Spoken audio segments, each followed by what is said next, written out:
What's going on, guys? Happy Friday night. I know this ain't my usual night, but one of my guests couldn't come on Wednesday, so I had to make a special exception and go on live on a Friday night instead. And I ain't used to this. This is like party time. I ain't used to party. I'm used to doing it and going to bed, but I'm on vacation now for the next 9 days, so I'm pretty damn excited. And I'm excited. Went to Walmart like I usually do, shopping for the t-shirts. And they had this banging Goosebumps shirt. So I had to get the Goosebumps shirt. Represent my kids love Goosebumps. I love Goosebumps. So I couldn't pass on that. They've been doing some fly shit in their t-shirt department, I gotta say. When it comes to horror t-shirts, that's for damn sure. But, man. Tonight we're continuing our 2000s discussion of horror with Mr. Robby Sobel and the Queen, Destiny Faulkner. Who's in the chat tonight? We got Chad, Flash Gordon, what's going on? Brett from Good Real, Chris Snyder, Nick Cooling. Oh, man. I think it's time to get this. Flamethrower, what's up, Fluff? Let's bring up Mr. Robby Sobel, ladies and gentlemen. And Destiny. What's going on, guys? How are you, my man? I'm doing good. Rob Kerr, what's up, buddy? I'm sorry, Chad. He said you're on vacation and you haven't hit me up to do a stream. Wow. This is my first day. I work today and now I'm on vacation. So it feels good. It's been a while since I haven't had to work. So I'm pretty excited. And I'm pretty excited to have these two beautiful people on. One's more beautiful than the other. I'm sorry. Thank you, Matt. I appreciate that. Yeah. I was talking about myself, but that was nice, Robby. You're good. I love it. We got two Italian studs in this, you know what I'm saying? You got yeah, buddy. Then you got me. Yep, we got Yins. This is awesome. Right, Destiny? Yins. I love your Goosebumps shirt. You got your shirt. I got a new shirt in the mail. This is my every time I go to a convention, I like to get a new shirt to wear. Mm-hmm. So I want to rock the Stuff t-shirt. Hell yeah. I don't know if you've ever seen the Stuff, but haven't. So you'll totally love it because it's total like just 80s fun. Which is the best. Came out in 85. Stuff. Yeah, it's pretty great. Right up your alley. You would love that. Stuff. Have you seen it, Matt? No, I have not. It's Stuff, you know what I mean? Stuff. All right, well. What are you going to do? I have a review on my channel, so you can check that bad boy out. Cheap plug. There you go. Now I got to watch it. I'll do that. Yins they're making fun of me in the chat as usual, making fun of me saying Yins. That's not my fault. You're gonna get made fun of if you say it. Like it's not my fault. That's where I live. That's how some of us talk. I can't help that. That's how you talk. I don't even know why, because I ain't really from Pittsburgh. I mean, I'm close, but I want to go to Pittsburgh. I want to check out all the like George Romero movie locations. I want to go like to the mall, like the Monroeville Mall and all that. And the cemetery. And I live here, and I've never done any of that stuff. So blasphemy. Wow. What are you gonna do? Terrible, man. Come on. I'm sorry. I think what we're gonna do, Destiny and I, we're both gonna go up to see you. And we are gonna do a live stream of every movie location in Pittsburgh. I mean, that would be badass. Yep. I'll fly. Destiny will hitchhike. We'll meet. Everything will be fine. Hitchhiking, as we've learned in horror movies, hitchhiking is totally safe, so you'll be fine. It can work. I will make it in one piece. Yes. If you're the crazy one, it'll work fine. Piece, you'll make it, but I don't know. Yeah, if I'm the crazy one, I'll definitely make it. You get there no problem. The Yeah. Hitcher taught me that. I get it. Exactly. Okay, so there's a movie, I think it's called Pickup. Have you ever heard of the 8 Films to Die For? That came out probably about 10 years ago, and then they did a whole bunch. It was like a little film festival, and they released them on DVD. I think I know what you're talking about. There was one called Pickup, and it's about a guy who picks up hitchhikers and kills them. Ooh. But one of the people that he picks up is a hitchhiker who gets picked up and likes to kill the people who picked him. Oh my god. So like it's a battle. And I believe in that one of what's her name from The Craft? Faruka Bulk. Yep. She's in it. Bulk. I'm pretty sure she's in it too. Yeah. Hell yeah. Yep. Yeah. That sounds pretty fun. Flash Gordon says Olympic hero Kurt Angle is from Pittsburgh. Yes, he is. Yeah, he is. And he won a gold medal with a broken friggin' neck. A broken neck? Yep. What'd he do? He broke his neck. Well, no shit. What did he do? He didn't do it. Someone threw him and he landed. In the Olympics, what did he do? Oh, wrestling. Okay. Wrestling. That's shocking that I actually know that, but I used to watch wrestling, so I know that. But we're not here to talk about that. We're here to continue our discussion of 2000s horror from 2006. What? So I just looked it up. That Pick Me Up episode is actually a Masters of Horror episode. It came out in January of 2006, so it fits in our little there you go discussion here. And it was actually directed by Larry Cohen, who directed The Stuff. The Stuff. The Stuff. It's all one big circle. He did it on purpose. He did it on there purpose. There you go. That worked. That actually, that was your first movie. Go watch it. And it's free on Amazon Prime and Tubi. So there you go. Yeah, it's on my thing. And I do know what it's about. It was in In Search of Darkness. So okay, cool. I know what it's about. I just haven't seen it. I know like the plot and shit. Yeah. Well, there you go. That was amazingly to start off the show, and you didn't even mean to. No, happy accident. It was awesome. Like my son, it was a happy accident. Oh, beautiful. I'm just a loving father. That's all you can do. Me too, I guess. Filled with rage, but it happened. What are you gonna do? All right. So who's gonna kick this bad boy off? We'll let Destiny start with the first one. I think that's perfect. Okay. So, it's raining hard. It's been raining hard all day. Okay, so Shannon had 2 requests. So I'm just going to mention the 2 from 2006 and Shannon from Killer Flicks. She said Slither. Okay. I have not seen that one, but I did want to mention it for her. Do y'all enjoy that one? That's the one with Elizabeth Banks, right?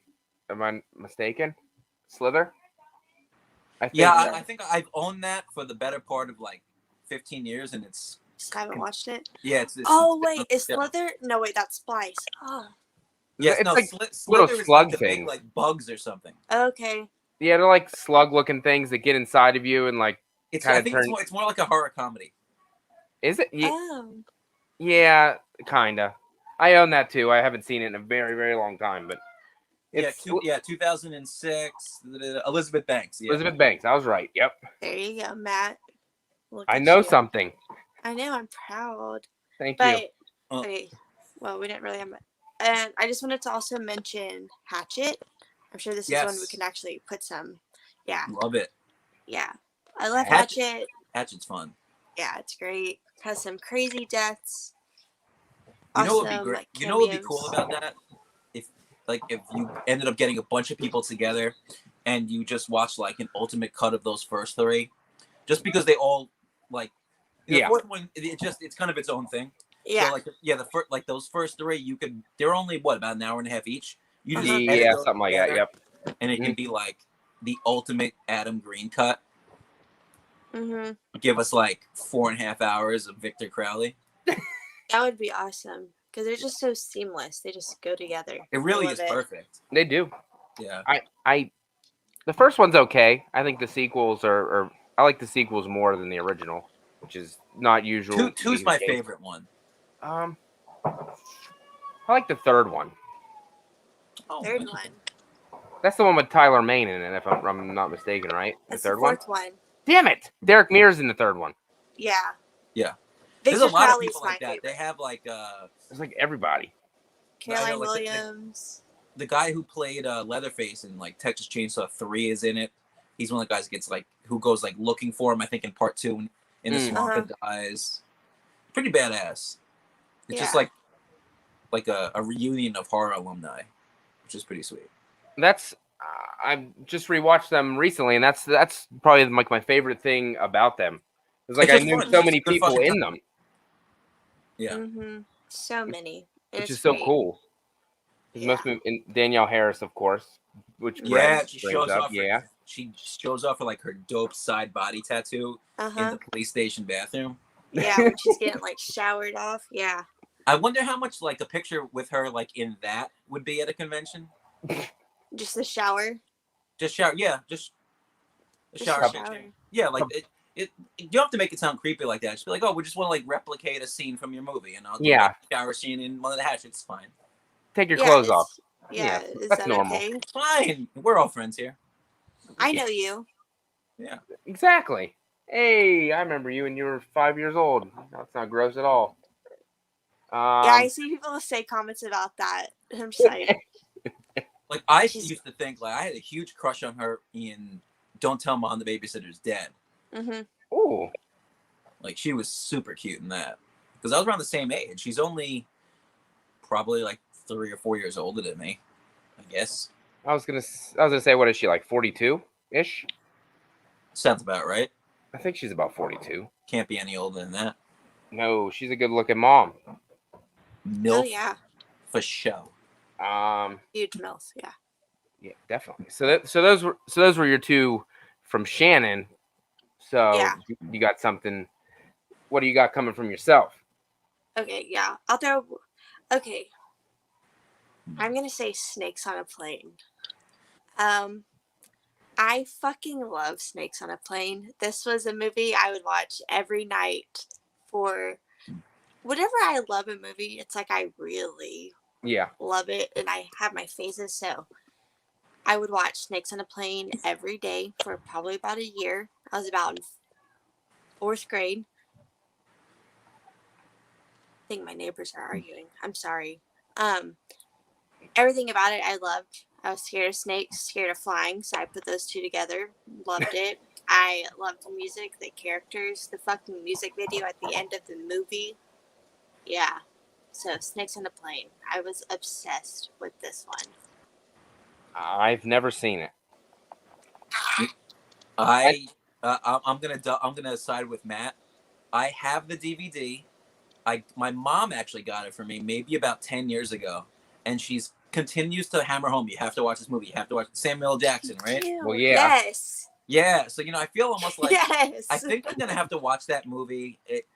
Because she keeps bothering me about not bothering me. She keeps recommending it, and now like it has your like ultimate stamp of approval. Yes. I have the DVD, so no excuses. Mm-hmm. And I'm off all weekend, so. There you go. Yeah, you have to watch it. It's just so much fun. It's just like a popcorn movie, but it's actually really good. Like, I feel like, you think about it and it's stupid, like snakes on a plane, whatever. But like the way they get the snakes on the plane and like the whole plot, like towards the movie and the characters, like it's actually pretty good. They actually came out with it's funny to say they came out with like a B movie version because it really is a B movie anyway. Well, it's actually one called Snakes on a Train. I did not know that existed until I was Googling this shit. And I saw Snakes on a Train. I said, Snakes on a Train. So I guess that's like a C movie, or like if you're making a B movie version of a B movie. That's definitely C. You just keep dropping a fucking letter. Yeah, I saw that. I was like, "Are you kidding That's me?" crazy. Yeah. I'm interested. Honestly. Oh yeah, for sure. I might. Snakes on a train. Yeah, I'll have to watch that at some point. But yeah, Snakes on a Plane. It's great, and I recommend it. And it was funny, I think, because Dead Meat, they did a podcast episode about Snakes on a Plane. And I think the director, he was actually like a professor. And they're like, someone asked him, like, why did you do snakes, like, on a plane? Like, what was the reasoning? He's like, I don't like snakes. I don't like flying. So Put them put together. those two together. Yeah, and it's just funny because he wasn't a writer, wasn't a director, but he made this. And I think it's like the only thing he did. He was just like, but yeah, it's pretty good. I'll put that on the watch list. For sure. Hell yeah. Samuel Jackson's in it, and I love him. So. Oh yeah, and he has like one of the best lines, and I feel like I'm sure you've heard it. I know somewhere. that. Yeah. So. Yeah, I know that. He's great in it. Okay, Robby, what do you got? I'm gonna go with a movie I actually just did a review on a couple of weeks ago. I put it at like my top 3 movies of the decade, and it's Stephen King's The Mist. That's a good one. You guys seen that? Yep, I've seen that. What about you, Destiny? No. I've seen the kill count. What's up? Well, that's close enough. Yeah. Because I've seen the kill count too. He actually really liked it, if I remember correctly. Yeah. And if I remember right, I think he said it, at least at the time, it had the most deaths of any kill count that he had done, at least up until then. Probably, yeah. But then Final Destination came, and that one really, yeah, that's true. It's one of the highest ones. I love The Mist. It was a Stephen King like novella, so it's like more than a short story, but less than a novel. Everything about it is just great. It stars Thomas Jane, who people probably remember the most, like being like the Punisher. Yep. The themes of the movie, it felt like a Night of the Living Dead, and I can see that. Love that type of stuff. Like, in the sense that, like, obviously, like this dealt with monsters in the mist as opposed to zombies attacking, but like the main theme of this movie was people are locked in a supermarket, and they have to find ways to fight against these kind of monsters that are in the mist. And even though that's a problem, clearly, it's a problem that if they all came together, they'd be able to handle. But because everyone's not on the same page and they're causing problems with one another, they make that problem on the outside even worse. So like that's the same thing as Night of the Living Dead and Dawn, all those movies. It's like there's problems out there, but people just not having good communication can just fuck everything up. There's a character named Mrs. Carmody, played by Marcia Gay Harden. Even if you don't know the name, if you've seen her face, like you would know who the actress is. She actually won a Saturn Award that year as a supporting actress. She plays a like crazy religious fanatic who just kind of uses everything that's going around outside for like the end of days, and religious God's coming back and everyone's sinning, so hell's coming to earth, that type of thing. And people are so paranoid that they're just clinging to what she's saying because they have no other explanation. They don't want to feel alone, and that causes a whole other issue. But as good as the performances are from everybody else, and they are, her performance stands out and is just amazing. So when she finally gets the karma turned around back on her, it is like one of those moments where you're like, yes, get that fucking bitch. If a movie gets you to that point, it's done its job. You're damn right. That ending of that movie is freaking heartbreaking. Yeah, the ending to that movie I'll put with any other ending in any movie that I've ever seen. And that ending was not part of Stephen King's story. So the ending of Stephen King's story is you have the main character in this movie. It was Thomas Jane, his son, and 2 other people. They're able to get out of the supermarket. They get in the car and they're driving, hoping just to escape the mist. And he leaves it very ambiguous, like what's going to happen to them. You fill in the blank, and that's fine. So this movie gets to that point, but spoiler alert. I mean, at this point, almost 15 years ago, so you got to fucking figure it out. They have a gun that only has 3 bullets left, and there's 4 of them in the car. Yep. So the son, and whoever is left in the car, they all kill themselves. And Thomas Jane is left. He's like the last one who didn't take the bullet. He'll take whatever's outside, and then when he gets out of the car and gets through the mist, he finds out that the military was there, saved the day. He was only just minutes away from saving everybody. Yep. And now the ultimate horror, worse than anything in the mist, worse than Mrs. Carmody and her crazy religious bullshit, is the fact that he has to live with the guilt for the rest of his life, knowing that innocent people, most importantly to him, clearly his own son, is dead, and they didn't have to be. And it's crushing. It is so tough. And a lot of people go, I hate that ending. And I understand that a natural reaction is like, that's so no. But it's such a powerful ending. It's a strong ending. And in a horror movie that's done seriously, not like a fun movie, but like a serious film, you don't want to just make everything happy again. Like George Miller would always say, like, I'm turning, in my films, I'm turning everything upside down. And if at the end of the movie, an hour and a half, 2 hours later, I bring everything back around, what was the point? Yeah. Mm-hmm. You know, even in some of his movies that have positive endings, like Dawn of the Dead, like 2 people fly away, but like they don't have enough gas in the plane, and the girl's husband's dead, and the guy's buddy's dead. Like, so they got away, but wasn't really happy. Things were still fucked up. So having an ending like The Mist, man, you know, there's a reason why 14 years later people are still talking about it. So there you go. That's my pick. Good ass choice. I would pick The Hills Have Eyes, but I did the episode of Replay or Reboot with Good Will Hunting, so I don't really want to talk about that yet because then that'll spoil the video when it comes out. Okay. So, but I do love The Hills Have Eyes remake. I think it's fantastic. Yes. Finally just watched the original about a week ago. It was I can't really give my thoughts, but I enjoyed them both. I did, but I had to bring it up as an very similar, right? Except really the ending, but it's very similar. Very similar. Yeah, very similar. The remake was just more polished, so it really just depends on your feeling on, do you gravitate towards like kind of exploitation, lower budget feel movies, or do you want them just a little bit more tight and polished, more professional? There's no right answer. It's just whatever.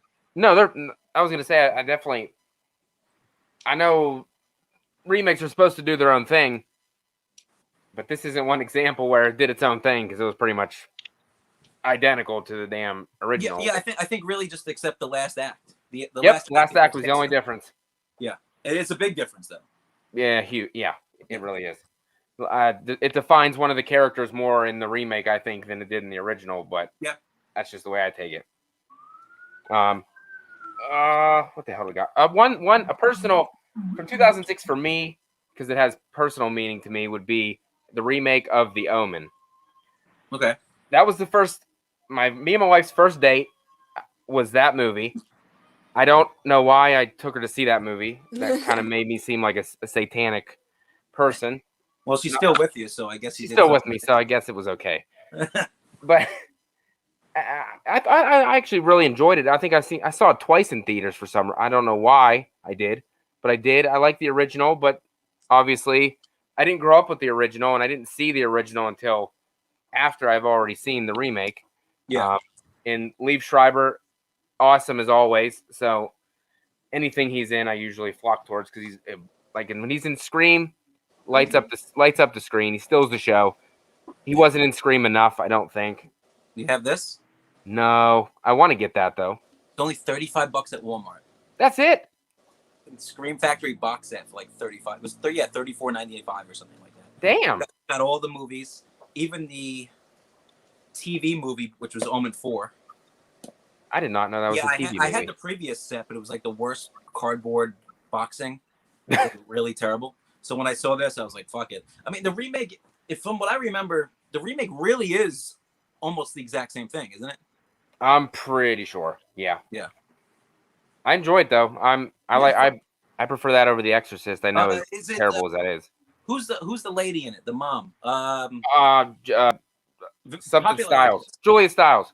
Yes. Yeah. Julia Stiles. Yeah. What about you, Destiny? You like that one? Did you see it? Yeah, I've seen it, but it's been like I watched that whenever I was like super young, like probably like 7. I don't remember much of it, but I do remember the creepy kid because Oh my god, yeah. yeah, he's creepy. Which I haven't seen the original Omen still. I've only seen the remake. Okay. But yeah, I remember liking it. I mean, I don't remember much. Yeah, I don't remember much either. I only pretty much put it on here for sentimental reasons, and I wanted to name my son Damien, but I wasn't allowed to do that because we didn't want him to be the evil or the devil, so I Well, had to pass on that. you missed out. I know I did. I like it. Not even a middle name? No, Damn. nothing. Maybe the next one. Maybe, no, maybe no, your no. new, like a future cat. Yeah, maybe. Yeah, and a cat. No more next one for Matt. I saw that answer. I think 4 is enough. I don't. 4. I have 2, and I'm already ready to get a vasectomy. 4 is enough. Kidding me? A potential 3rd kid on child support. I run away from home, change my name. Start a new life. Absolutely not. Where'd it go? Brett from Good Reel says some favorites from 2006: Behind the Mask, Saw 3, Final Destination 3, and The Hills Have Eyes remake. The Final Destination 3 is the roller coaster, right? Yeah. Okay. So 2 was the 2 the highway one? Yes.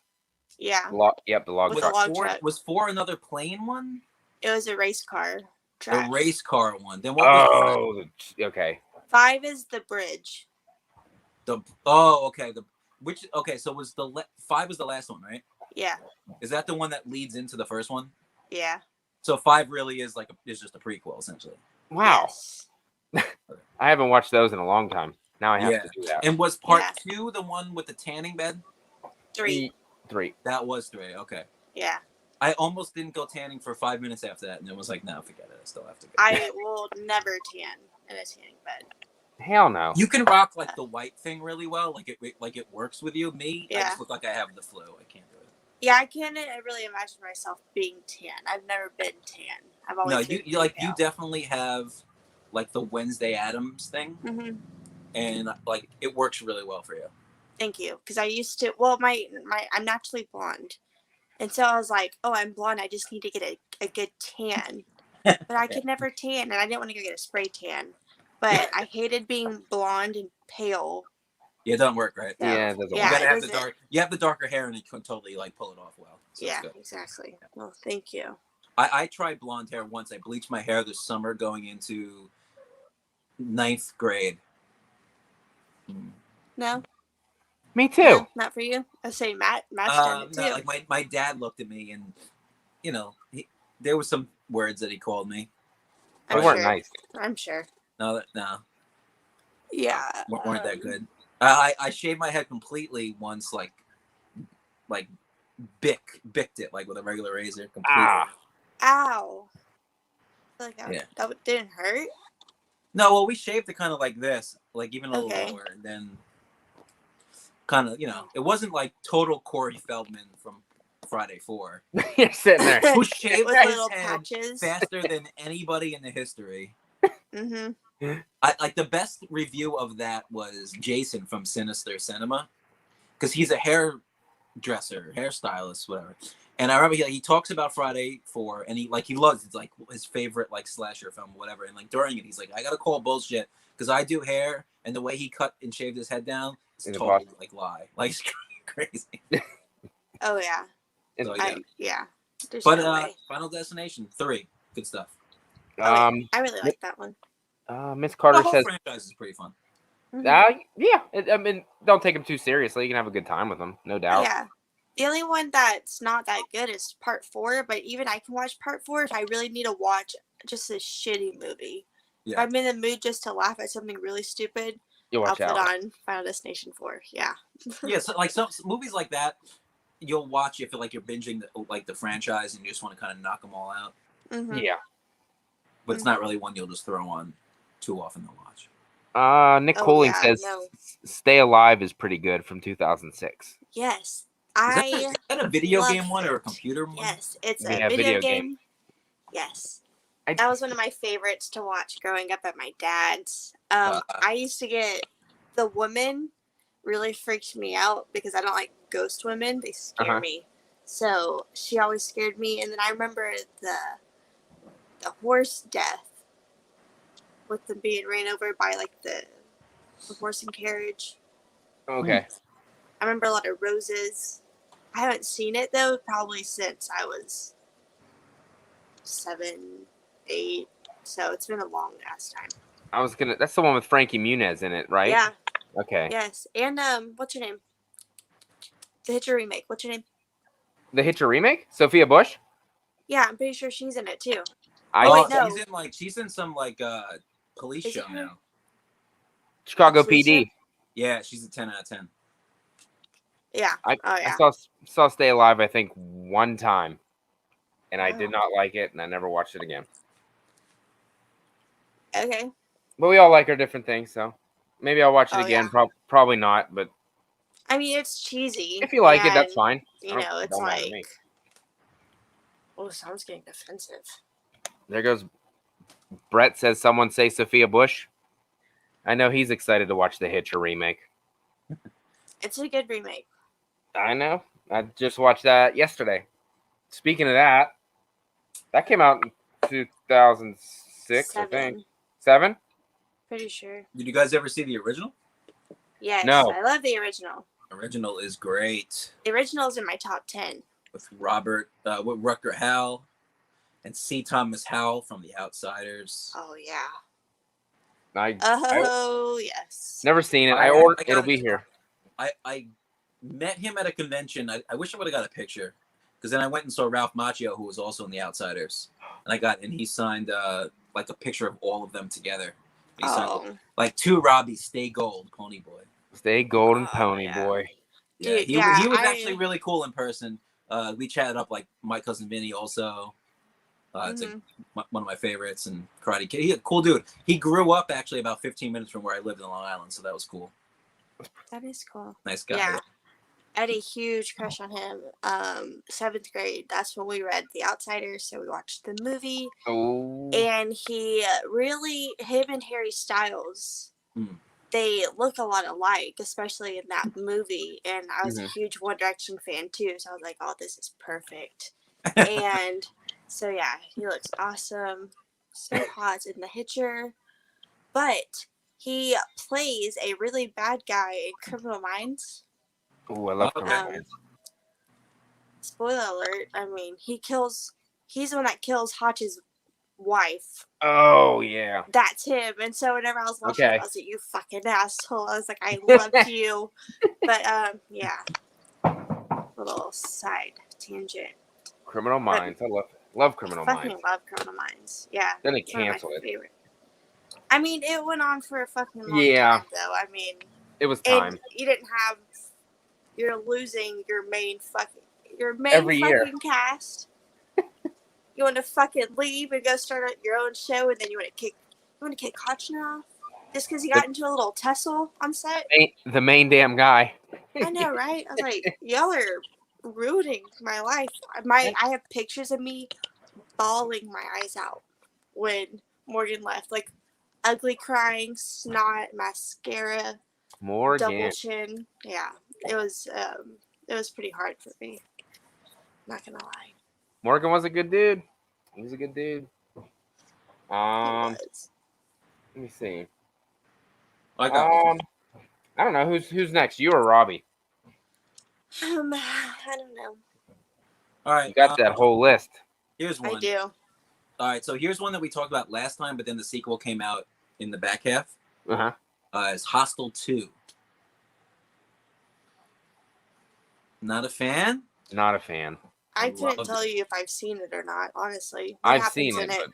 I dig it, man. I love all Eli Roth shit, man. People dog him out, but I love every movie he's done. Big time. I've seen it, but it's been a very, very long time. This one is a bunch of girls traveling on a train from their school to Prague, I guess it is. Is that the one where the naked lady's in the bathtub and the blood from the person hanging is dripping all over? Yeah, and then she like plays with herself while she's like having a view down on her. Yeah. I remember that. I know I remember the pervertiest thing, but I remember I'm sure that. you did. Yeah. I don't think I've seen that. No, it's good. It's definitely good. They actually made 3 of them. The third one was only like direct to DVD. Either Roth had nothing to do with it. It was fine. But the second one's really good. Definitely worth a watch, especially if you like the first one, you like this. A lot of people actually like the second better than the first. But I like the first one. It's classic. Got Jay Hernandez in it. Dude, seeing that one in the theater, saw both in the theater. Great shit. I was gonna say, I think I saw the first one. I didn't see the second one in theaters. Yeah. I did not see them in theaters. No, you would. How old would you have been in 07? 07? 9? Were you born in what? 2000? 98. 98? Okay. Yeah. 2000. 2000. Yeah. What am I? Yeah, 1998, the year of Halloween H2O. Duh. Yeah. Oh, and yeah. Bride of Chucky. True. And The Faculty. Oh, The Faculty. And Urban Legend. We get double Josh Hartnett. It's fantastic. Yeah, you do. Yeah. Fantastic. Was his hair better in The Faculty? Because his hair in H2O. Was it? Somebody posted about that either on Twitter. I feel like it's the same. It's the same. It's really bad. Yeah, it's pretty bad. Like, put his hair together with Courtney Cox in Scream 3. That's rough. He was going for like your non-typical like. Comb your hair. I don't fit into your society. One of those kind of guys. I don't have to brush my hair. I didn't get that in H2O. I did get that in The Faculty though. He was that badass drug dealer. Well, that's what his hair is. That's why his hair looked like that all the time. Snorting the pens. Snorting them. It was fantastic. Yeah, I still need to rewatch that one. All right, Destiny. What's next on your list? Oh, See No Evil. Yes, with Kane. WWE Hall of Famer Kane. Yes, this one was a classic at my dad's house because he also loved, wrestling and whatnot. So we would always watch that. And so Kane being in this movie, we watched it all the time. And I loved it growing up. I still really enjoy it. It's kind of some of the editing, you could tell it's 2000s. It has 2000s written all over it. But I love the setting. I think Kane is really scary. Oh, yeah. He's huge. The deaths are great. And I like the story, and I like how it focuses. They're all not that great of people, but you still kind of care for them. So I think they do a pretty decent job with that. When did the second one come out? Hold on, I think 2012. So it was. I don't know. It was in the next decade, though. I think so. I actually preferred the second one. I think just because I do too. Daniel Harris. Catherine Isabel. Yeah. The girl that's from Final Destination 3 that dies in the tanning bed. The blonde one. I don't remember her name. Yeah. She's in it as well. I prefer the second one too because it's also like a cleaner movie. It doesn't have like the weird Saw type of editing, like the shortcut. Yeah. So I really did like the second one, and I only watched that one last year for the first time. I didn't know there was a second one. The Soska sisters. How do you pronounce it? Yeah. Last name? So I think it's Soska. Soska, yeah. They did the Rapid remake too recently. Oh yeah, I seen that. I have not seen that, but I'm interested because I really like See No Evil too. I think I might have. I know I've seen See No Evil. I don't know if I've seen the second one. Yeah, Daniel Harris plays like an embalmer or something, right? What the fuck is that? Is there a truck backing into your house? Don't worry about what that. Don't worry about what that was. That's just a SWAT team. Keep going. Okay. Yeah, she's like a mortician or something. Like, yeah, handles the dead bodies. Now, I don't know. Tell me if I'm wrong on this. Did part 2 take place right after part 1? Is she like going through the bodies of the people that had just died in the previous movie? I think it is like right after because like they moved the body there. It doesn't really show anyone else. Okay. But I think there are a bunch of yeah. Yeah, but I'm pretty sure it does happen like right after because I think they even was it like the news or like the radio or something? Like it's talking about like what just happened and stuff. Yeah. So yeah, I'm pretty sure it takes place like right after. Gotcha. There you go. Robby, what else you got? How about? Oh, here's a fun one. Drag Me to Hell by Sam Raimi. With what's his face from Jeepers Justin Creepers. Long. You didn't like that? Me? No.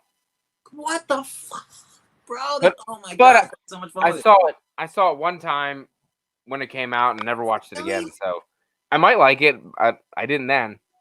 What about you, Destiny? Well, that's from 2009. Not That still counts. But I'm just I'll just want to let you know. But I really do like it. That Am I going too far in the decade? That one made my stomach hurt the first time I watched it. Like I remember watching it with my mom, laying in her bed, and she just kept throwing up and spitting out fluids, and it really it made me nauseous. Yeah. There's the part where the old lady falls out of the coffin and spits all the formaldehyde. The embalming fluid, yeah. It's all like the formaldehyde stuff. And then it does it again in the casket. Whenever she's trying to like with the coin. Yeah, it does it twice. And I was just like, please make it stop. Because I don't like stuff Sam like that. Raimi. Yes, definitely. It's very Evil Dead. And that was like way before I even watched Evil Dead, or probably even knew what Evil Dead was. So besides like Spider-Man, I guess, right? Yeah. He did all three, This is probably my first like horror movie of his. So I was just like, whoa, what the fuck? And I watched it like when it came out. I think we like got on like Redbox or something.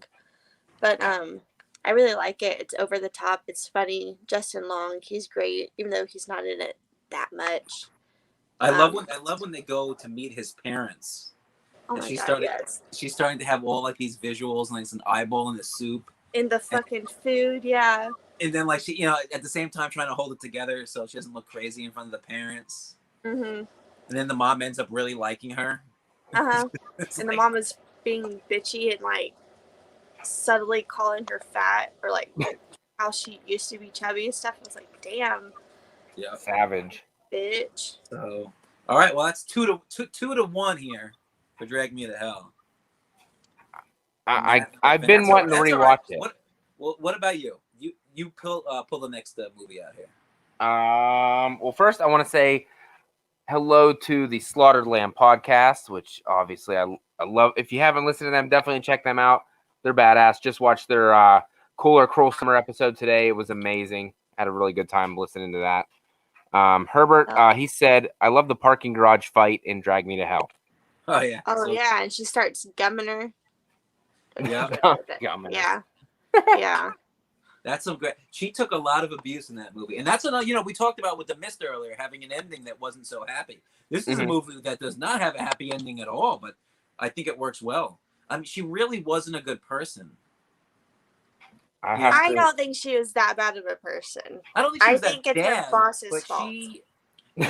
It's tough, right? It's tough because she really wanted that promotion, and that's fair. But it's almost like, what's more important? You possibly getting a promotion, but at the risk of kicking this old lady out of her house. But maybe the old lady should have been paying her bills, and then it wouldn't have worried. But then again, we don't know what's happened in her life that prevented her from paying the bills. Yeah, these are real. A lot of times when we watch movies, or just a lot of times when you're just watching the fucking news, depending on what news channel you're watching, everything is presented in black or white, meaning it's right or wrong. No gray. Think like I do when it's 100% right. Think like they do, it's 100% wrong. But reality is that it's not so black and white. There's shades of gray. And that's a good example of that shade of gray, right?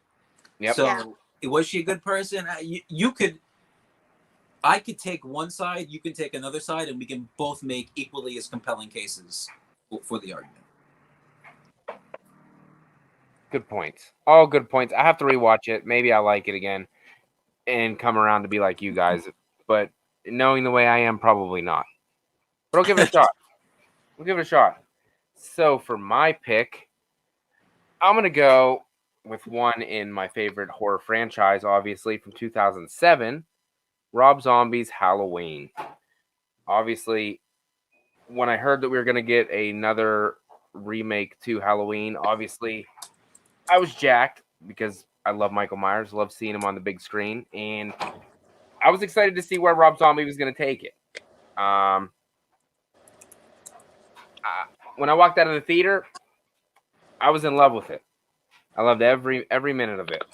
From the moment whenever he killed that kid in the wood with that big ass stick, to all the redneck trashy talk, I loved it all. Man, that bitch got a nice little dumper on her.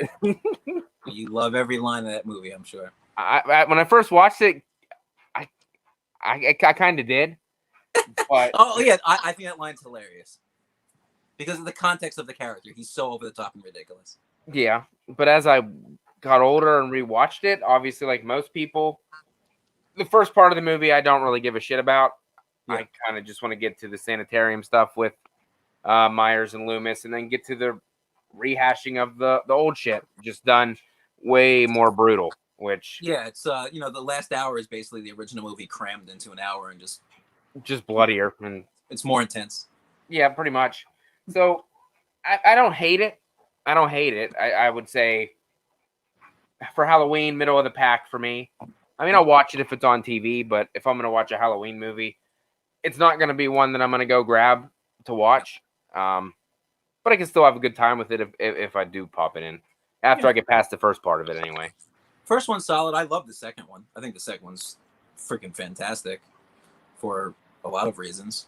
I think the second one, the handcuffs were off. I think with the first movie, it was, okay, we want you to do Halloween, but like you still have to like follow all this other stuff. So it's like he's trying to do his own thing, but trying to like mix together the old movie, so he's not really doing his own thing. He's like, with the second one, he's just like, fuck it, I'm gonna do 100% my own deal, and if people don't like it, they can go kick rocks.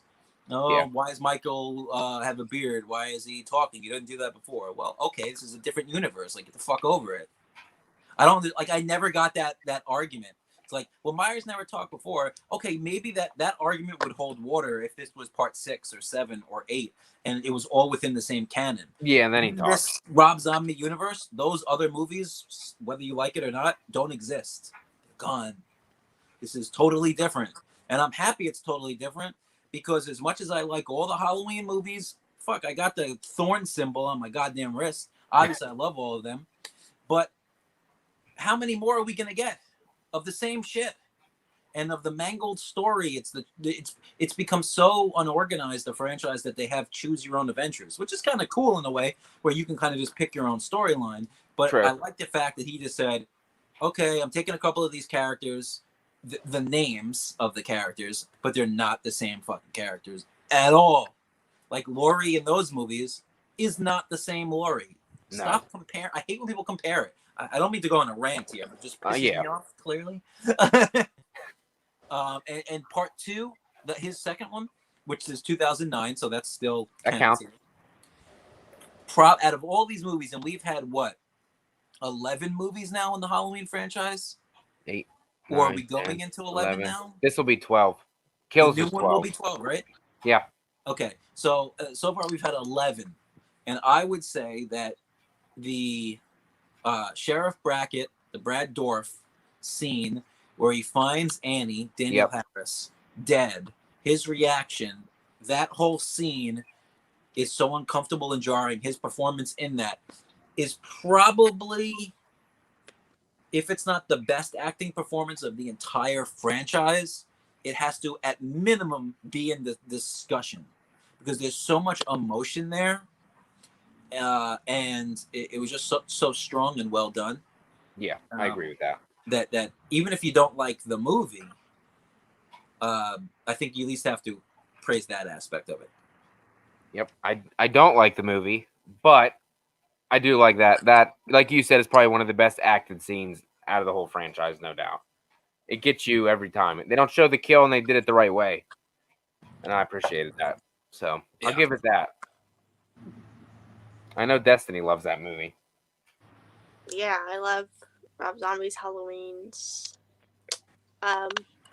I've already said it before. It's because of my dad. So we watch that a lot.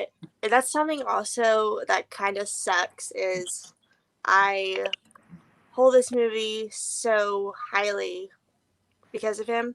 Then everyone just fucking shits on it. I'm like, okay. Like, yeah, we all have our own opinions, but it's like, fuck. Well, I'm like there you for said, you. get over it. Like, I get it if you don't like it. You can always watch the original. That's why it's there. But, yeah, I always see the Rob Zombie Halloween talk. I'm like, oh my god. This again. I'll double down on that. People go out of their way, like, you know, our little horror group, you know, and it's not just our, it's not just the Kill Effect ones, many of them. Yeah. People go, it's okay to have different opinions, but people go out of their way to like post about how much they hate all of his movies. It's just very odd. Like, if somebody makes a post about a movie, I don't mind, you know, and I'm not a fan of it. I like interacting and debating. That's fun if it's there. But like, I never go out of my way to target a director and his work and talk about how much I hate it.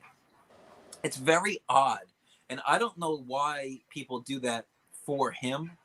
I mean, if it turned out that he was some type of like total creep and he was a terrible, terrible, disgusting person, and all this stuff came out about him, and all of a sudden people want to pile on him and his movies and point, and maybe you go, all right, I get it, he's a piece of shit, but like, from all accounts, like, he's like a really good person. He's super passionate about his films. You don't have to like it, but he, like, if almost every movie that he has released has come with like a 2, 3, and 4 hour documentary about the behind the scenes making of the movie and how thorough and how emotional he is with that. And somebody's so passionate about that. I don't know why people go out of their way to deliberately target him and tear him down. It's like, and if you like his movies, you don't like film and you don't like cinema. And it's just like, oh my God, take your head out of the ass of like the pretentious king and just don't fucking watch the movie. Like, I don't understand why people, like, you don't have nothing else better to do in your day. Like, you're actually sitting there, like, in your mom's basement with your neck beard, going through Rob Zombie pictures so you can post in a group and talk about how shitty he is. Like, you have nothing else better in your life. Get over it, pal. Yeah, I do see a lot of... I'm hot tonight, aren't I? I'm ranting tonight. A lot of Rob Zombie hate, and it does suck, but it's like, yeah, it's like, I do get it if you don't like it, and you don't like white trash. Well, guess what? There's so much white trash. I grew up around white trash. Like, it doesn't bother me, and it's like, I don't know, a lot of them, like, whenever I love over-the-top white trash in movies. Everything about that. Give me a trailer park. I love it. Just because I grew up around that. Like, I've seen so many of my family, like, I've been through that. Like, so it doesn't bother me. Yeah. And just to see people like, oh, it's all fucking white trash, is like, if only you knew. If only you knew.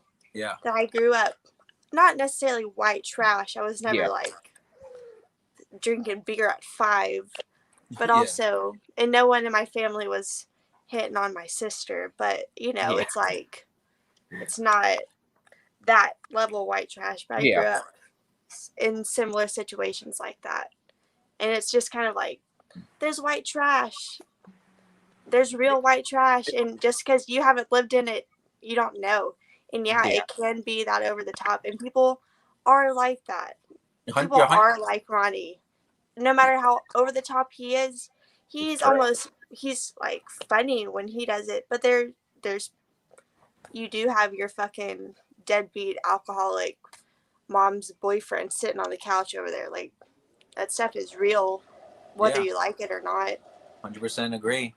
I mean, and even like, we could wrap a bow on the Rob Zombie stuff, but but like, one more thing on that even when he comes out with a movie that doesn't have any white trash, like The Lords of Salem, people still find a million things to fucking shit on him for that. He tries something completely different and they still hate it. I guarantee you that if that movie came out exactly like it was, and you had a different director tied to it, like the fucking guy who did The Lighthouse, or the guy who did fucking Midsommar. Fucking Ari Aster, exactly. Yeah, if that was like an Ari Aster, they'd love it. People would be on their fucking knees, sucking his dick, bowing to it. But because it says Rob Zombie, all of a sudden they hate it. So I don't want to fucking hear it. The hypocrites is bullshit.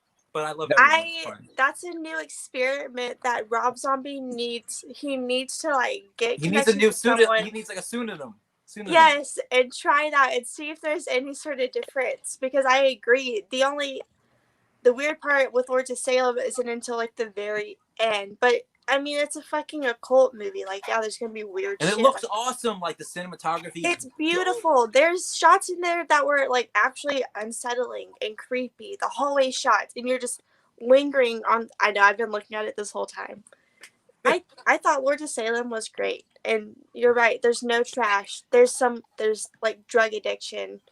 That's about it. But there's no that's fucking universal trash. Anyway. So yeah, 100% agree. I would love that. I would love for him. You're so smart. That's such a great idea. He should come out with a movie like that again. Totally different name, and then everyone would be like, "I love it, so great." Then all of a sudden, like, here comes the director. He takes off the fucking mask. Fuck y'all. I tricked y'all. Yes.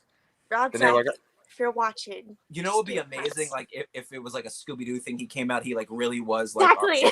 If he really was like Ari Aster, and all of a sudden he just like took off his fucking rips mask. Off like, the fucking.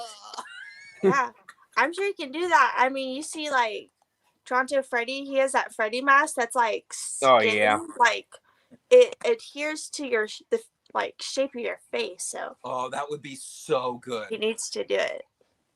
Probably get like a hairnet or something. He has a lot of hair, so it might. Yeah, he does. And a beard. Yes. Oh my god, have you seen like when Gordon Ramsay goes undercover? Yeah. He always looks so awful. He just looks like that. Everyone's like, "Oh my god, is this guy okay?" Yeah. Oh my gosh. That needs to happen. That would be fantastic.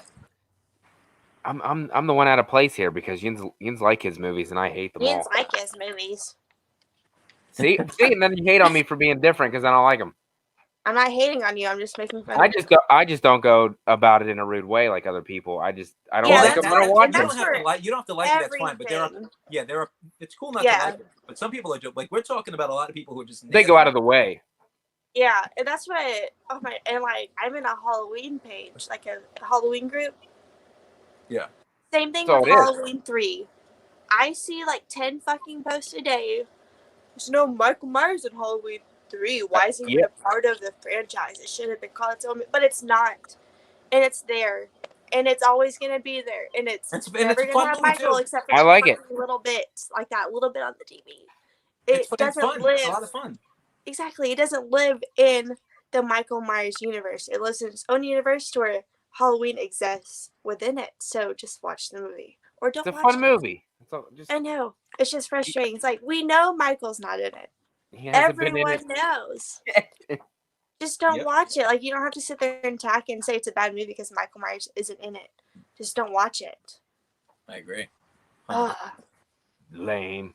Okay. Where even are we? What are we doing? I think it's. How did we get here?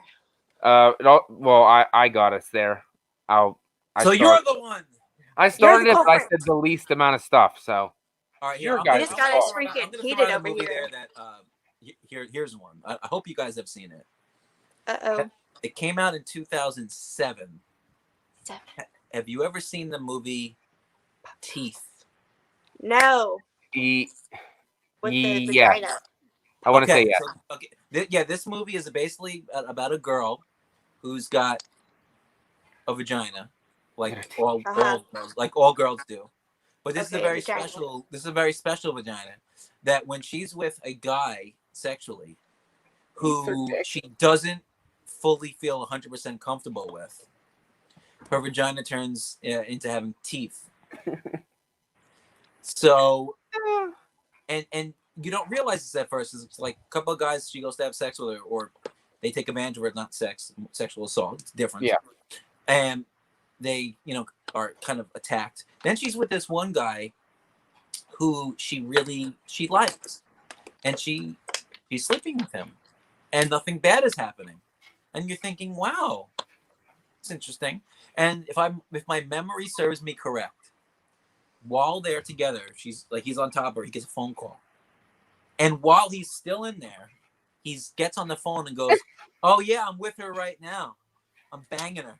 And she's like, and that's when she, obviously at that point, doesn't want to be with him anymore. And you just hear like, and he just goes, oh! And then it cuts to him in the emergency room, and he's like crying. He doesn't know what's going on. And you just hear the nurse go, I don't know if we can reattach it. It's just too small. That's fucking great. And it's like, oh my gosh. I mean, I didn't. Yeah, After you I have saw no that movie, dick. I didn't want to have sex for at least Ridiculous. 10, 15 minutes. Yeah. And I was gonna say 15, that's it. seconds. Just like the tanning bed.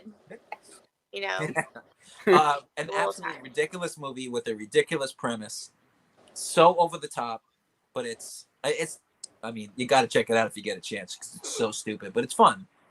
Yeah, Clearly. I've heard so many people talk about it to where I already knew it was a Teethy Vagina movie. Like, Yeah. come on now. I can picture the fucking poster for it and everything. Well, I mean, Oh yeah, it's funny too because like you could just watch it for being like a dumb, stupid movie like that, right? Which is really what it's for.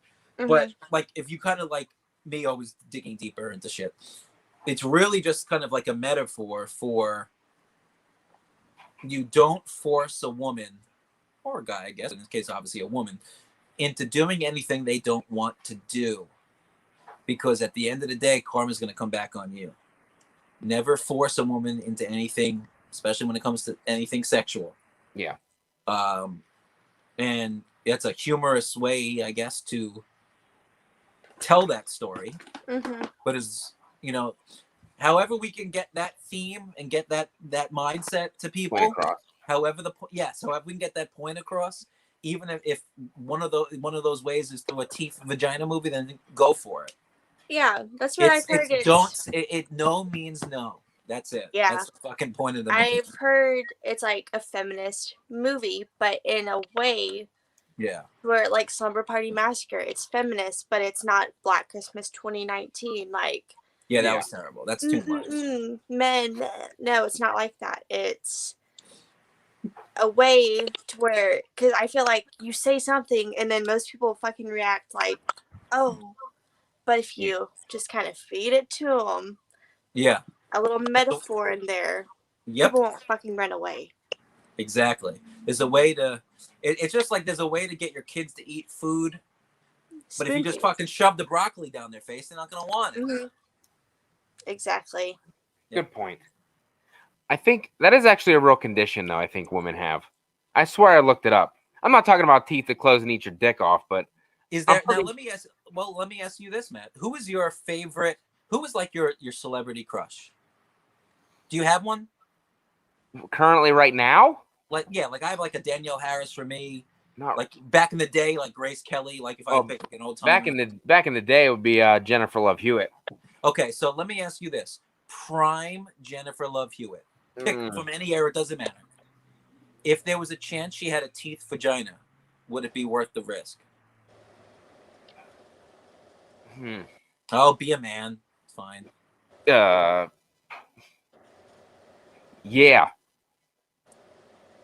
Because she would like me, so it wouldn't. Then I wouldn't get my dick. You have to hope she likes you. Yeah. Keep your phone on silent just in case you don't want.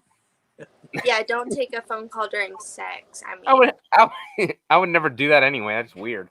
That is weird. Yeah. Very disrespectful. Yeah. So, yeah, I wouldn't do that. Imagine that. That would be terrible. I think I would just leave. I would even if it was my own house. I would leave. Literally, one of us is leaving, and I guess it's gonna have to be me. Don't be here when I get back. That's terrible. I'd be fucking pissed. I would slap. Right in the middle of the climax too. Hold on, I gotta get that. Hold on. Yeah. Yeah. I would be like, okay. Who the fuck are you talking to? First of all. Call me later. Yeah. Call me later. That's when you punish someone. That's rough. Yeah, so definitely check out Teeth. If not, go on YouTube and just find that scene. Like that's at least that. Teeth. I don't think that Dead Meat will do a kill count on that. I don't think that would play. Like I don't think they could actually do it and get away with it. Probably not, because he was even talking about like a lot of restrictions he has to do, like with just showing a little bit of gore. Because they're fucking YouTube's freaking out. That would be better for like one of their podcast episodes. I know they're taking a break. Yeah, just just to like discuss it in depth, and probably more of a podcast episode because then they can like dive deeper into it. Yeah. All right, who's next? Is Destiny, right? Yep. Yeah, we're doing 2007, right? You can throw out any movie you want to. Okay, well I'll just say 2007. We'll keep it right there for a second. What should I mention? I'm gonna go with Wrong Turn 2. Cool. The reality show one. Well, yes. Yeah. That was fun. Directed by Joe Lynch. This is my favorite Wrong Turn. I watched this movie for the first time one night, and then no correlation, but I did piss myself in my sleep. So I have that always tied in to Wrong Turn. Is seeing the scene when she's giving the guy a blowjob, and then the cannibal runs out after he leaves and fucks her up, like cuts her back up and stuff. And then I pissed myself that night and I woke up. So I will always have that. It'll always be close to my heart. But yeah. I respect revealing the personal details. That was nice. Yeah.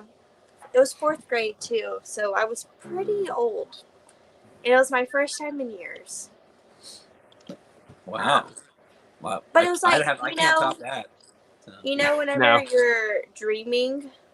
Yeah. Oh, yeah. It was like with that. It's like, as soon as it happened, I was like, oh my God, I know I just pissed myself for real. It happened. I'm an open book. What can I say? I can't say that I've never done that because it fucking really happens. Yeah, can't help it. If you're peeing in a dream, you're probably peeing in your pants. Definitely. Wake up. You're wet. Yeah, that's what I learned from my experience. It's not your fault. It's not. But yeah, Wrong Turn 2. It's great. It's fun. I love the reality part of it. Is it the main reality? Like, who's the main guy in that movie? The star? Henry Rollins? Yes. No. Is it? Yes. Yeah. Is he the one who dies in the wood chipper? Isn't it in the wood chipper? Or whatever it is. He like sacrifices himself. And he goes to the machine, right? And so cuts them all up? I think so, yeah.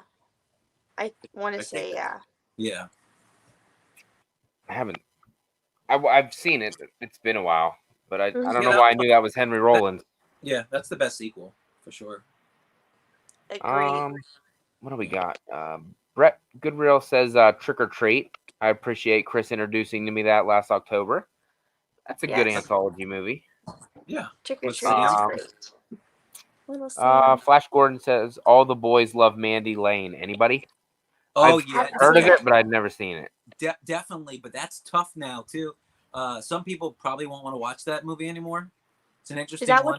Amber Heard, is she in that one? Or is that's with Amber Heard, and the way she looks on the cover of that poster and on that DVD is insanely sexy.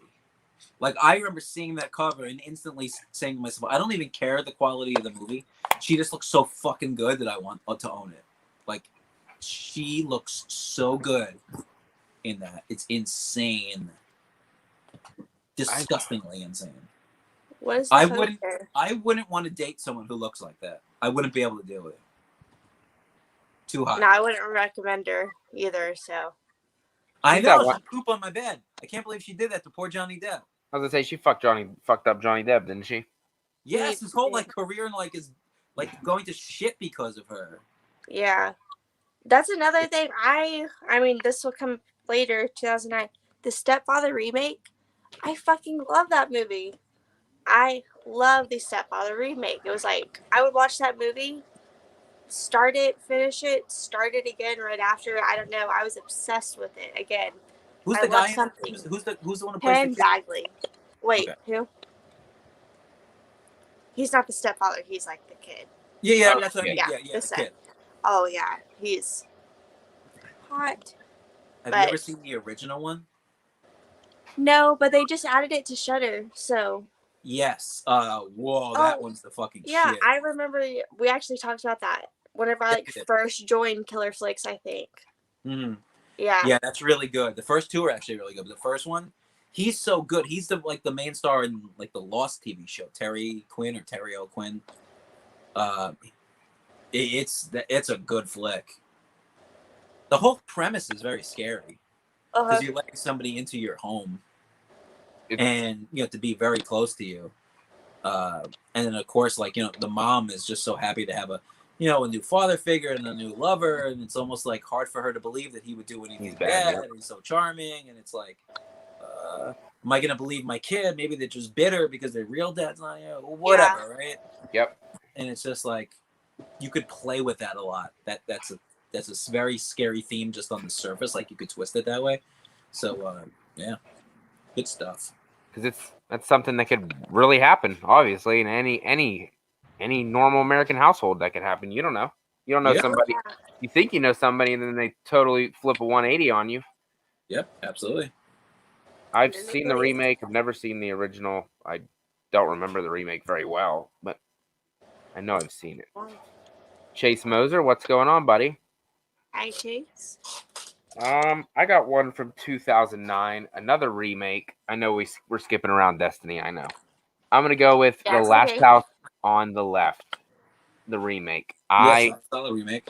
I've still never seen the original one. I've only ever seen the remake. It was a dark movie for sure. Those criminals were willing to do whatever. There we go. You got all the stuff over there. Yeah, it's my own little world here. You know? I'm kind of like Shelly from Friday the 13th 3. It's a little slimmer. What's in that little box? That's my whole world. Whole world, man. My whole world. That movie, I love that one. It's a weird one. So good. I love it. Who was the girl? Sarah Paxton, right? Was that the daughter? Who's the one who plays the girl that he likes? What's her name in the movie? Vera? Yeah. Vera, yep. Here's a question I'm going to throw out to you, even though we're kind of all over the place on this one. But they go to the convenience store, and they bring whatever they're going to buy to the counter. Yeah. Now Vera looks like, looks very respectable. The lady out of nowhere goes, "We ain't taking no food stamps." Why would she say that? Is it because Vera's Spanish and she just thinks I think Spanish? So, yeah. So like I think Spanish. It's a racist thing. Yeah. Is that what that is? I definitely think so. That has to be it. Yeah. But the funny thing was she was going to pay with food stamps. That's the funny thing. And then that's why she asked Shelly for money, because she only had food stamps and couldn't pay for it. But I'm saying. What was she even buying? What was it? Was it just food? I don't remember. Food stamps? I thought food stamps only work on certain things. Yeah. Shit, nowadays they buy anything. Certain things, but I didn't really know you could buy stuff from like groceries or from like convenience stores with food stamps, unless it was I guess it depends like what the milk options are, I guess. Or something. Yeah. Yeah. We don't take no food stamps. But anyway, back to Last House on the Left. It starred the dad was from Ghost, and he was from Scandal, and he was in Friday the 13th Part 7. Yeah, and he's in the Belko Experiment. I haven't watched that yet. I got it right here though. Me either. Wait, but I've seen the kill count lot. I got it at my Dollar Tree run. Me too. I checked there because of you. Didn't find Return of the Living Dead, but I did find the Belko Experiment. So. Wait, wasn't he in Friday the 13th Part 6, not 7? It was 6. Wait, no, I thought it was 7. Is it 7 or 6? It was 6. He was was he the guy with the American Express, the lady with the American Express card? Yeah. Oh wait, yeah, he was. For some reason, I always think of from Part 7, Heidi. What's her name? I don't know. The one that goes skinny dipping. And you know the guy that's dressed up like with his little Russell, Party of 2. So I always think it's him, but it is the American Express. Yeah. When did Part 6 came out in 86, I think. Yeah. Okay, so it was up before because Ghost came out in 90, so it was before that. Hey, yeah, because he ain't making any Friday the 13th sequel after being in Ghost, Patrick Swayze. You're not going from Patrick Swayze and Whoopi Goldberg to a fucking Jason movie. No. Said no. No. I'm too good for this. Wasn't the mom in the last house on the left? Was she? She wasn't the mom in the original Saw, was she? I can't remember. Was she? I think she was. I don't know her. I can't think of her name. Maybe because she think she has was a the certain mom. nose. She looks like Lana Del Rey, like in the face. Sarah Paxton, is that her name, or is that That's no, the daughter. or was that that was the daughter? Monica Potter. Okay, she was in blah, blah, blah, blah, blah. Look, a lot of TV shows. Patch Out, Along Came a Spider. Yes, Saw. She was. She Yes. was the mom. There you go, Matt. Dang. She's only And done. then That was her last movie. Who's the main bad guy in the remake? The one that plays in fucking like Raising Hope. Garrett Dillahunt, is it? Yeah, his name is Garrett Dillahunt. He's also in Fear the Walking Dead. Oh, I didn't watch that. He was also in an episode of Criminal Minds that I really liked. Oh. Back to Criminal Minds. Always There's back so to many Criminal people Minds. that have been in fucking Criminal Minds that have been in horror. Because Criminal Minds is awesome. Yeah. Yeah, the remake of Last House is it's a lot like the remake of Hills Have Eyes in the sense that it's just a lot more polished. Mm-hmm. So I think it just depends on how you like your films presented. And a lot of it too is what did you grow up on? Because a lot of the movies that we like, we have sentimental feelings towards for one way or another, right? So like you grew up on like the Stepfather remake, right? So you like that one? I grew up on the original one. I first saw Last House, the original, in like 2000, and it was one of like a small handful of movies that made me want to go to college for film. Mm-hmm. So that's why like that movie is so high regarded for me. Like West Craven. I remember writing scripts for like movie class and even like outside of college, and in the background would be the commentary track for Last House or for Hills of Eyes and whatever. And so that was just such an important thing for me, where if someone who hasn't seen it and just watched the remake, like I could see why they would totally dig it, because it is a lot of fun. I don't want to say fun, but it's well made for what it's supposed to do. Yeah. It's got a lot of energy. It got a lot of intensity. And the question, though, maybe you guys can help me with this, because I think I've only seen it once or twice. But there's a scene at the end with a microwave. Yeah. Oh. How is that even possible? Like they drilling his head, because his head was inside a microwave. Yeah. So they take out the bottom of the microwave, but then wait, how does that even work? Like, if all that's gutted out, maybe I'm thinking too far into. No. I remember watching that thinking like I don't understand. Was his head up through the whole thing, or was he just laying in it with the door open? But that wouldn't make sense, because in order for a microwave to work, you have to close the door for everything to be activated. Yeah, but not if the dad finagled it to work with the door open, which is probably what they went for. But how many minutes would it take with the door open? And obviously, it's not getting as hot because it's not keeping in the heat. How long would it take for his head to blow up? It took like 2 seconds, and his head exploded. Yeah, like, but I don't like. That's right. I don't understand. Maybe someone can thinking too hard into it. I think is what we're doing. Yeah, yeah. It was fun though. Like, you know what?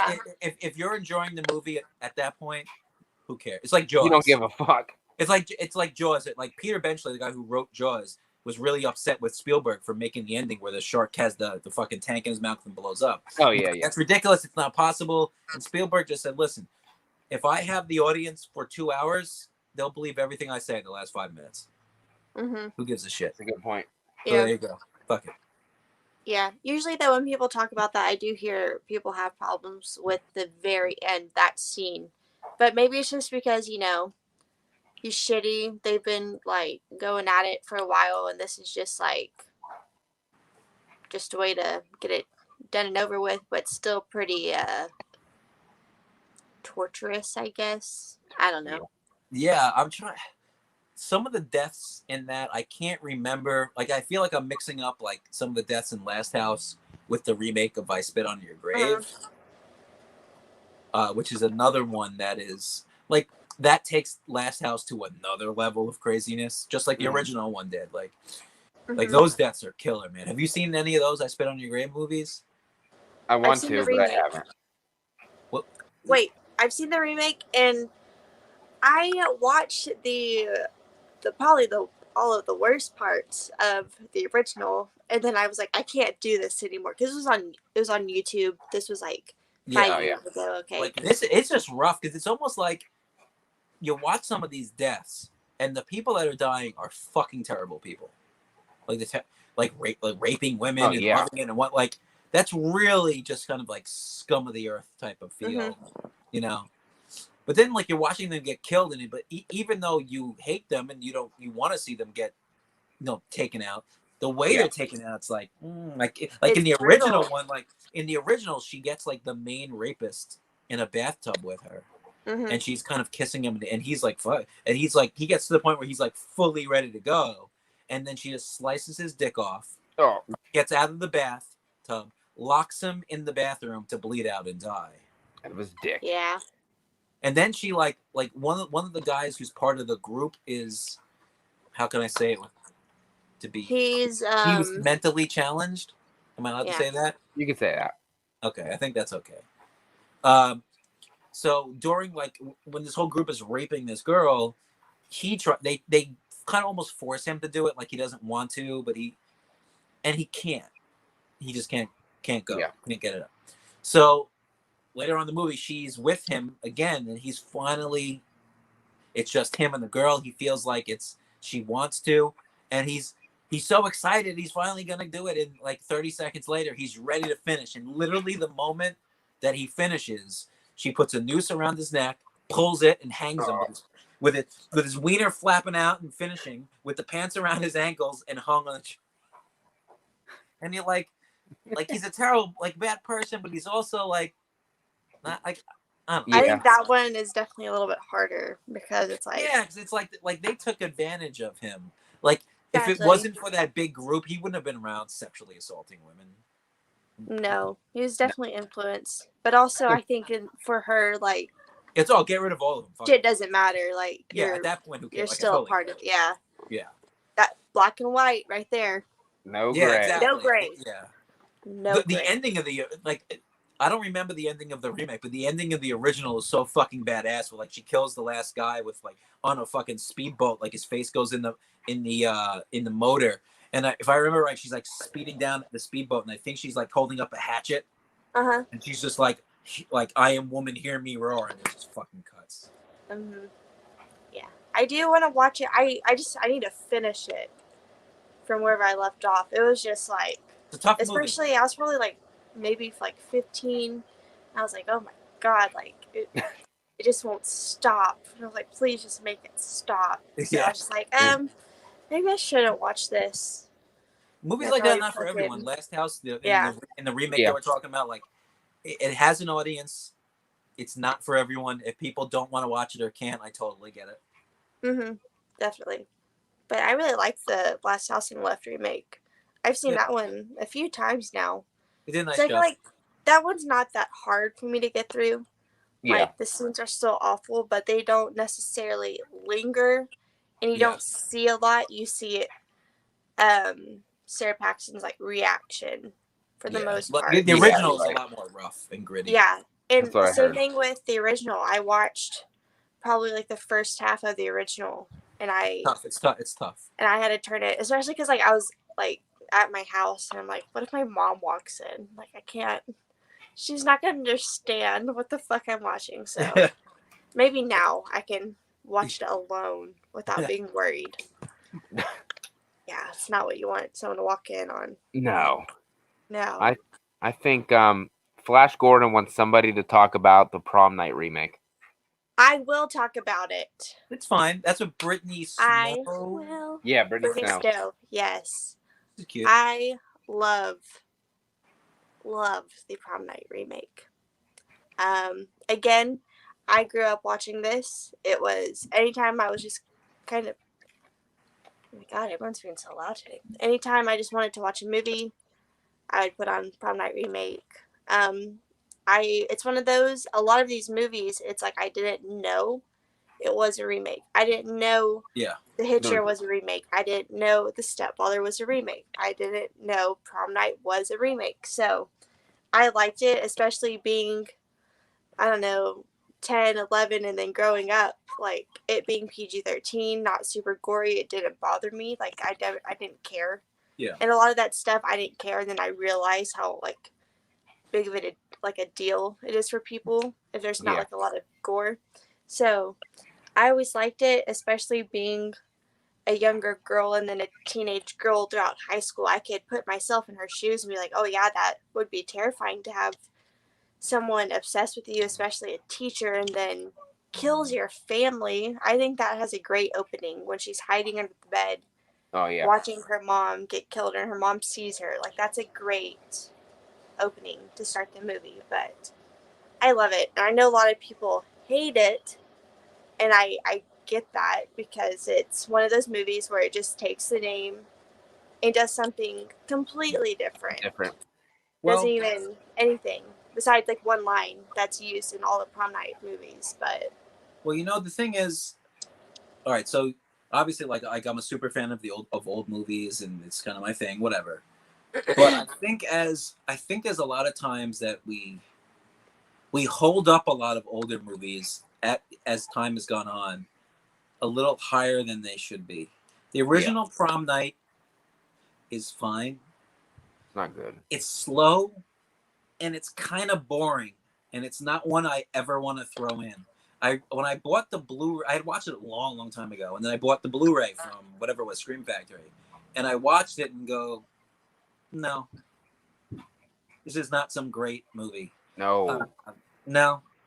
I've only seen the remake, I think, once, and I thought that was pretty decent. I can't say which one is better because I don't remember. But I remember actually having a better time watching the remake than I did the original, to be honest. And the killer in the remake is there's a movie that came out in '97 that I loved. I saw it as on a field trip. It's a Tom Hanks movie called That Thing You Do, and it was about a band that got started in like the '60s, and it was like a kind of like a comedy thing. Liv Tyler is in it. Good movie, and he was like one of the main people in the movie. And I always kind of like that because I don't remember seeing him in much of anything else. I think we lost Destiny. I'm sure she'll come back. Well, I wonder why people do hate the remake of Prom Night, because, like you said, it wasn't like the original was some awesome slasher. But people talk about it like it is. It's so boring and slow, and it's like. And I don't mind. Like, I like a lot of films that have a good slow burn. But if you're not doing it correctly, it's a fucking slog to get through. I remember, like, the memory that I have of watching Prom Night the last time I watched it, the feeling I had watching it was like I was back in high school waiting for the last period of the day to end. Yeah. And waiting and just looking at the fucking analog clock, and it just it couldn't take slower. If I'm watching a movie and I'm constantly looking at the timestamp, it's not good. That's a big problem. And I like have to get through a movie.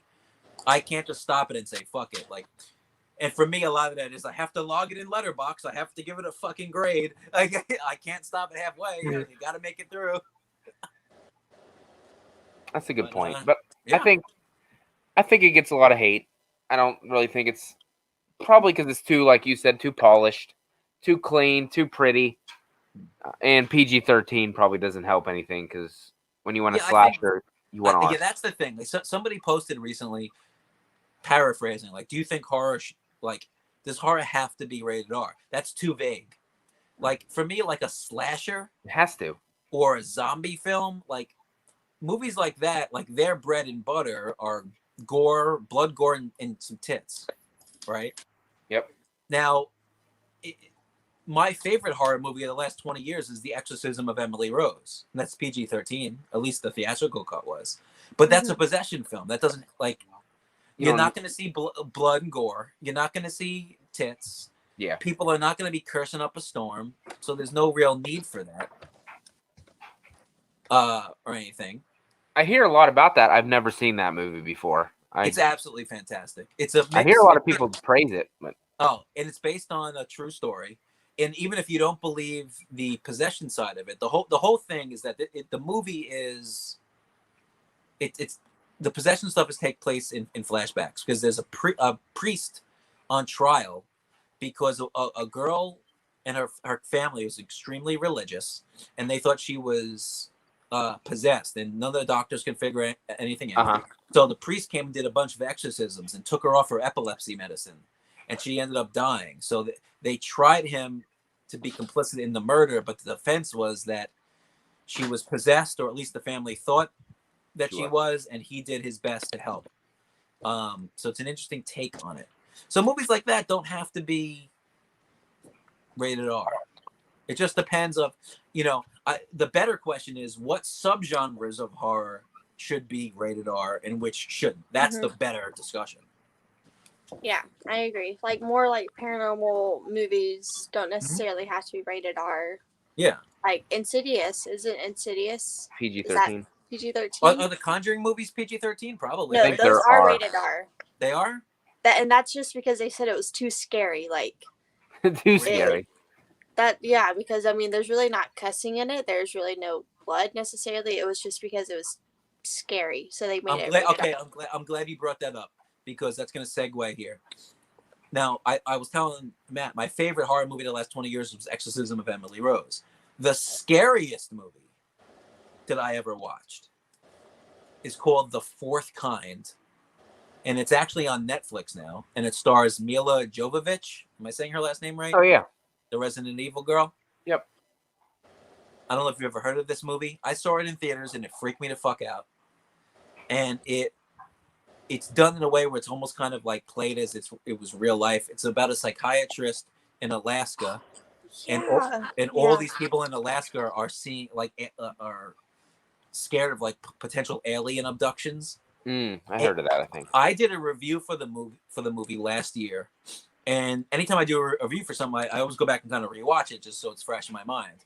I put it on at like 1 a.m. one night, and I stopped it halfway through and put something else on because it was even scarier than I remembered, and I just didn't feel comfortable watching it. But I just listened to a podcast episode about that movie.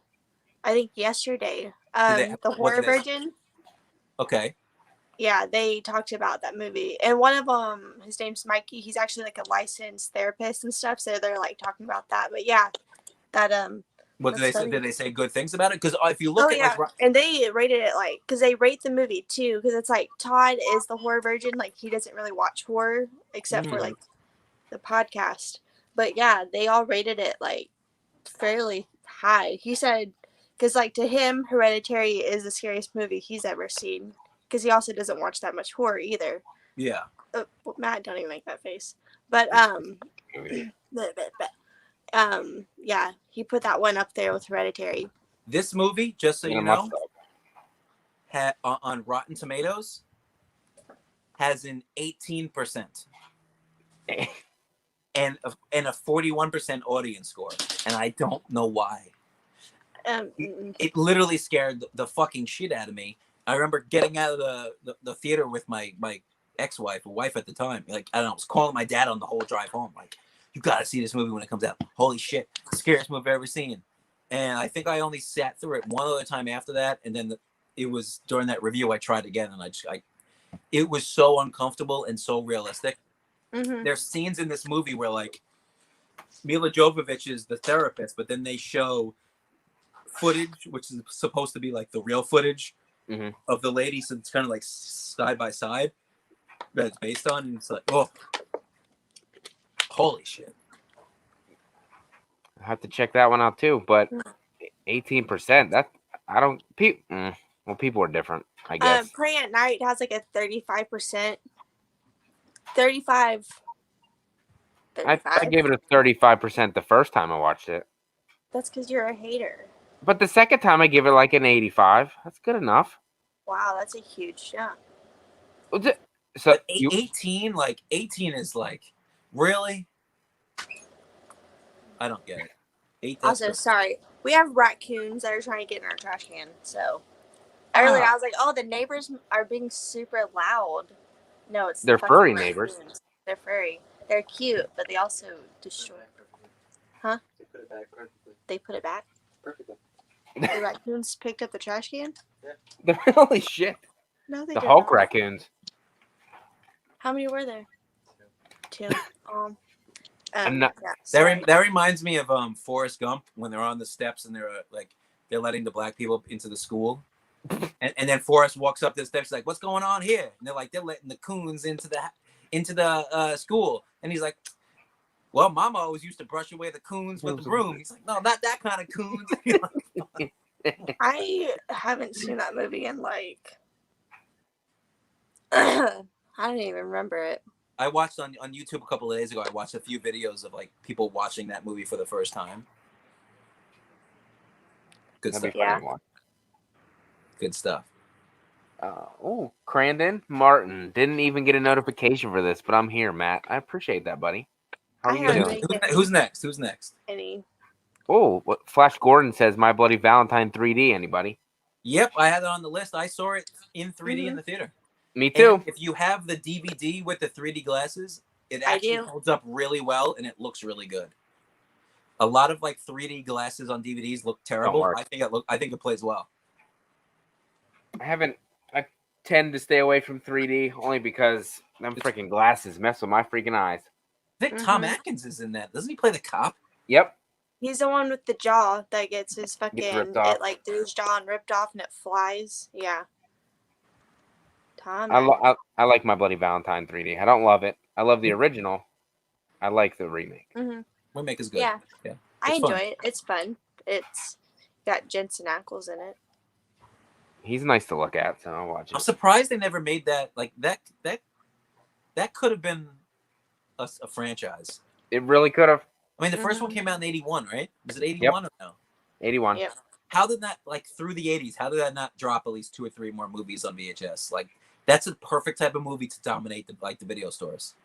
I get why they didn't make a sequel to the remake because it's kind of oversaturated at that point in like 2010s. But like in the 80s, that's the easy movie to make. Easy. Sequels were the thing. Just green light it and release it in February.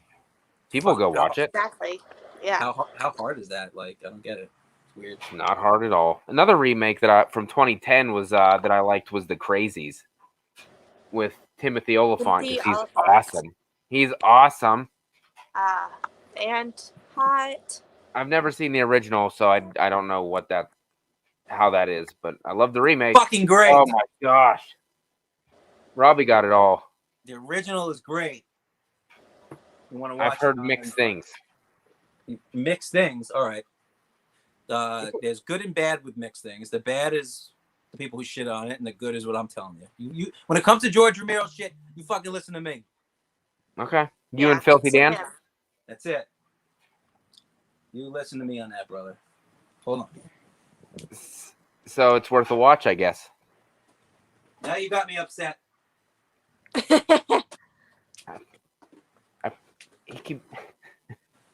I got this one, this Blu-ray. Got the fucking Arrow Blu-ray. Want to go old school with the VHS? Fuck. You listen to me. You don't listen to those stu-nods. They don't know shit. But do you like the remake? It's fine. It's just like a infection movie. It's kind of just like it's fine. It's fine. Fine. And like Destiny would say, Timothy Olyphant is fine. So I like it. It's a totally acceptable horror film. Good enough. Good enough. But you can go a lot fucking deeper with this type of shit. Thank you. I'm very protective of Uncle George. I know. All right. And I don't have an obsession or anything. It's fine. You sleep with that every night. You sleep with it. No one else wants to fucking sleep with me, so I'll sleep with this. George can, yeah. You got it all. I lucked out by meeting him. That was the first horror convention I ever went to. Halloween of 2015. Just went myself. Said, fuck it, I'm going to go. Got there super early. And I went to his line expecting it to be like long as hell. There was one dude there finishing up talking to him. And when I walked up to the table, there was nobody there. I got to just chat with him about his movies, about his vampire movie, Martin. Got a picture with him, got an autograph 8x10. He was a total gentleman, as nice as can be. Like we talked about earlier, Matt, before we started the stream. When you go to Destiny, you know, you've been to a couple of conventions at this point. When you go to meet somebody at a convention, your opinion rarely is the same. It's either your opinion of them is either gets better or it gets worse when you leave. It's never what it was. And, you know, I think for a while I was kind of reluctant to meet some of these people because I had held them so high. Yeah. And you don't want to be disappointed because that's terrible. And when I met George Romero, it was like, wow, it couldn't have gone any better. And he was such a gentleman, so nice. I've never really had a really bad experience, I think, at a convention. The only one that was like this was probably Tom Savini. I don't even think he looked at me. He just didn't seem like he wanted to be there. And I've heard that from a lot of guys who've met him, and all the girls say he's super nice and super friendly, which of course. There you go. So Destiny, why don't you meet Tom? I think I want to. I'll be your test subject. There you go. The way like I make it work in my mind is, you know what? He was having a bad day. It's okay. He's probably there all day and exhausted. I'm not gonna just, you know, write off somebody's entire filmography. And it wasn't like he was mean. He was just kind of there. Yeah. There. Yeah. Like I met Tony Todd.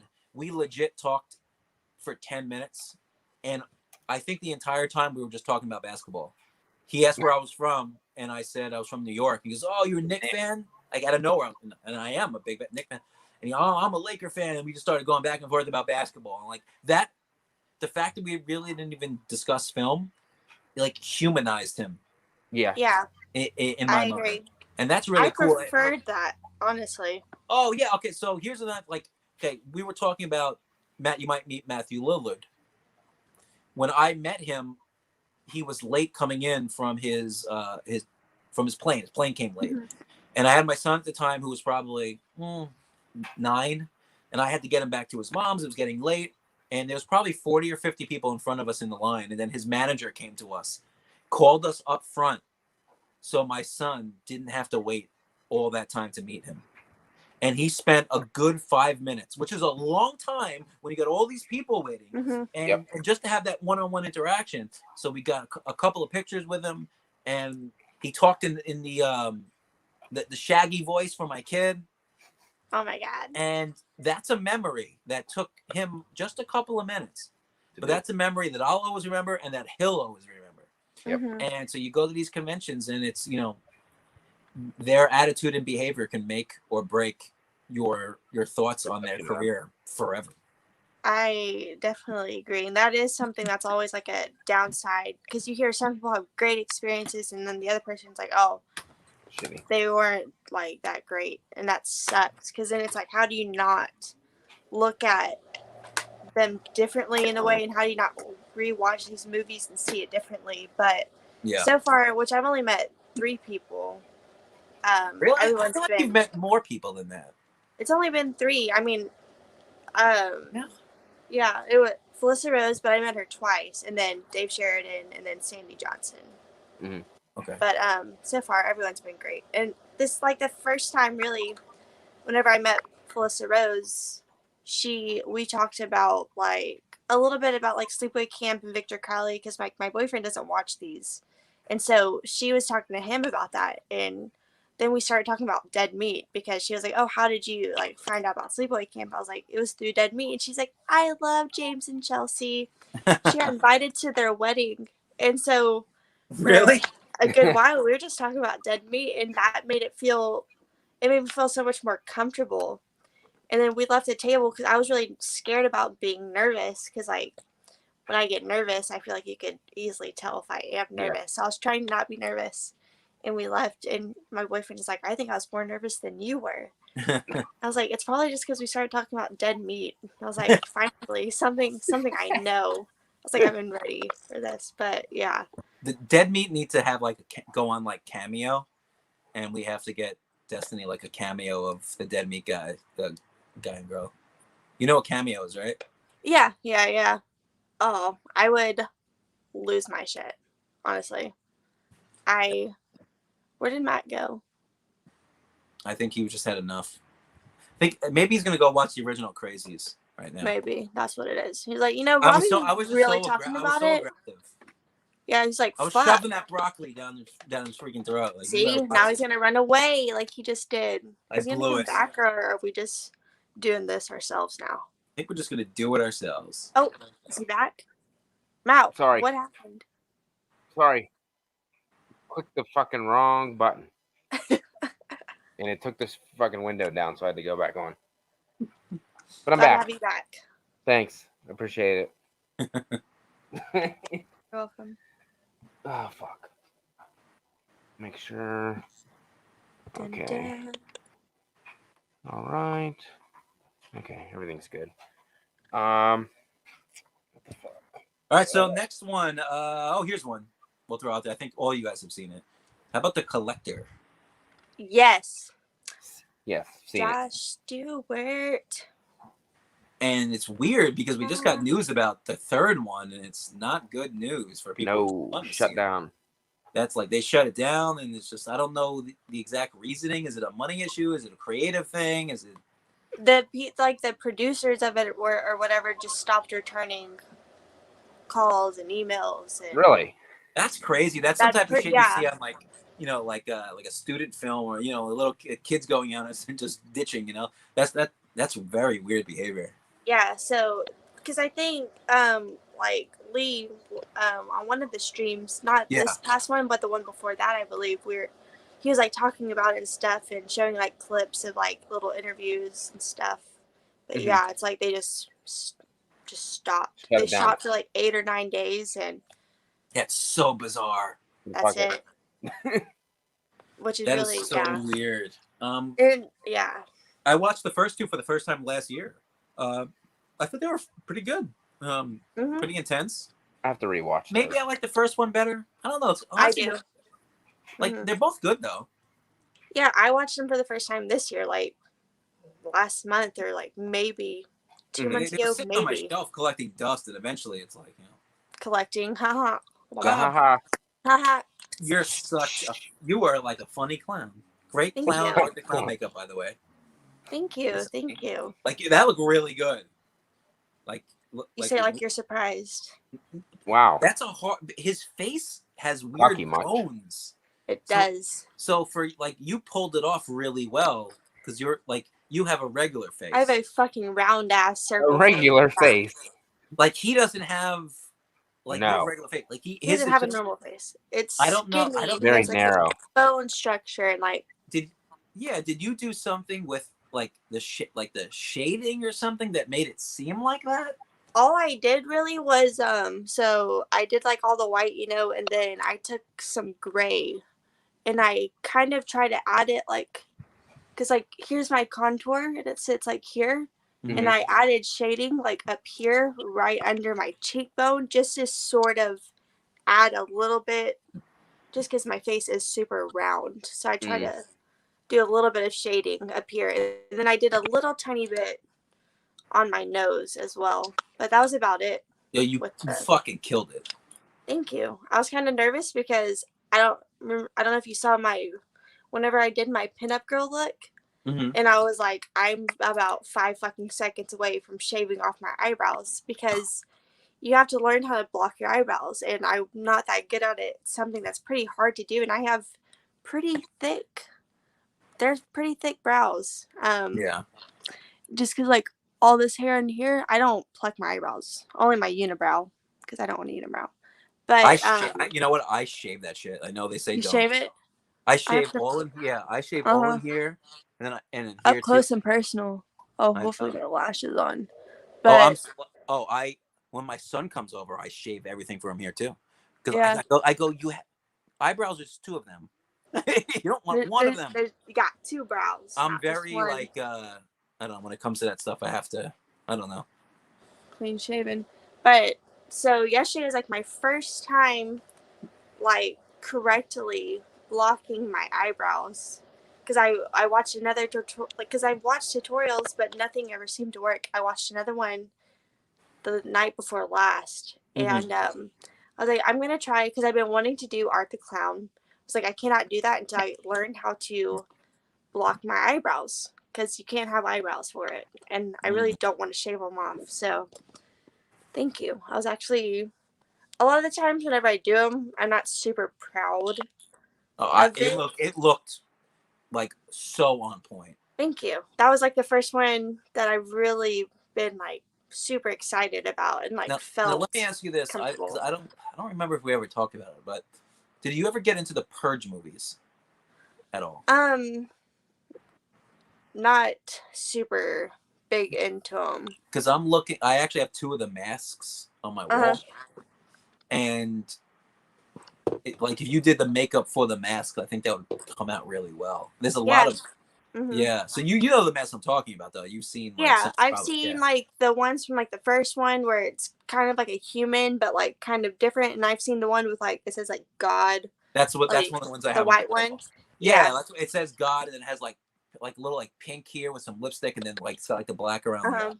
Yeah, you could pull that off really well, I think too. I should. Now that I've got the brow technique down. You know what? I'll maybe feel more comfortable. Maybe like closer to like 4th of July, since that's always kind of like. Yeah, it would be cool to do something like red, white, and blue, but with a Purge mask. Yeah. Like, incorporate that into it. That could be fun. This turned into a makeup section of the video. You know what? We're very versatile here. We can talk about anything. Yeah, like I said, I'm pretty much an open book. I talked about pissing myself, so. Yeah, I mean, you know, them talking There's about that. It's out on the internet forever now, so. That's it. You can't put the toothpaste back in the tube. I can't. No, it's really hard. It doesn't really work. I'm like looking around my room here because I have all this shit. Like what else would be good makeup wise? Now I'm really into this, trying to like.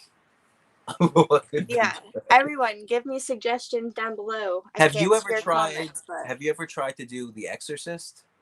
I haven't, but I do want to. I know that's kind of like cliche or whatever, but because it's such like a standard movie, but like that could be kind of cool. But I do want to, because it's not something that would be necessarily that hard. You just have to do like some cuts and then like coloring.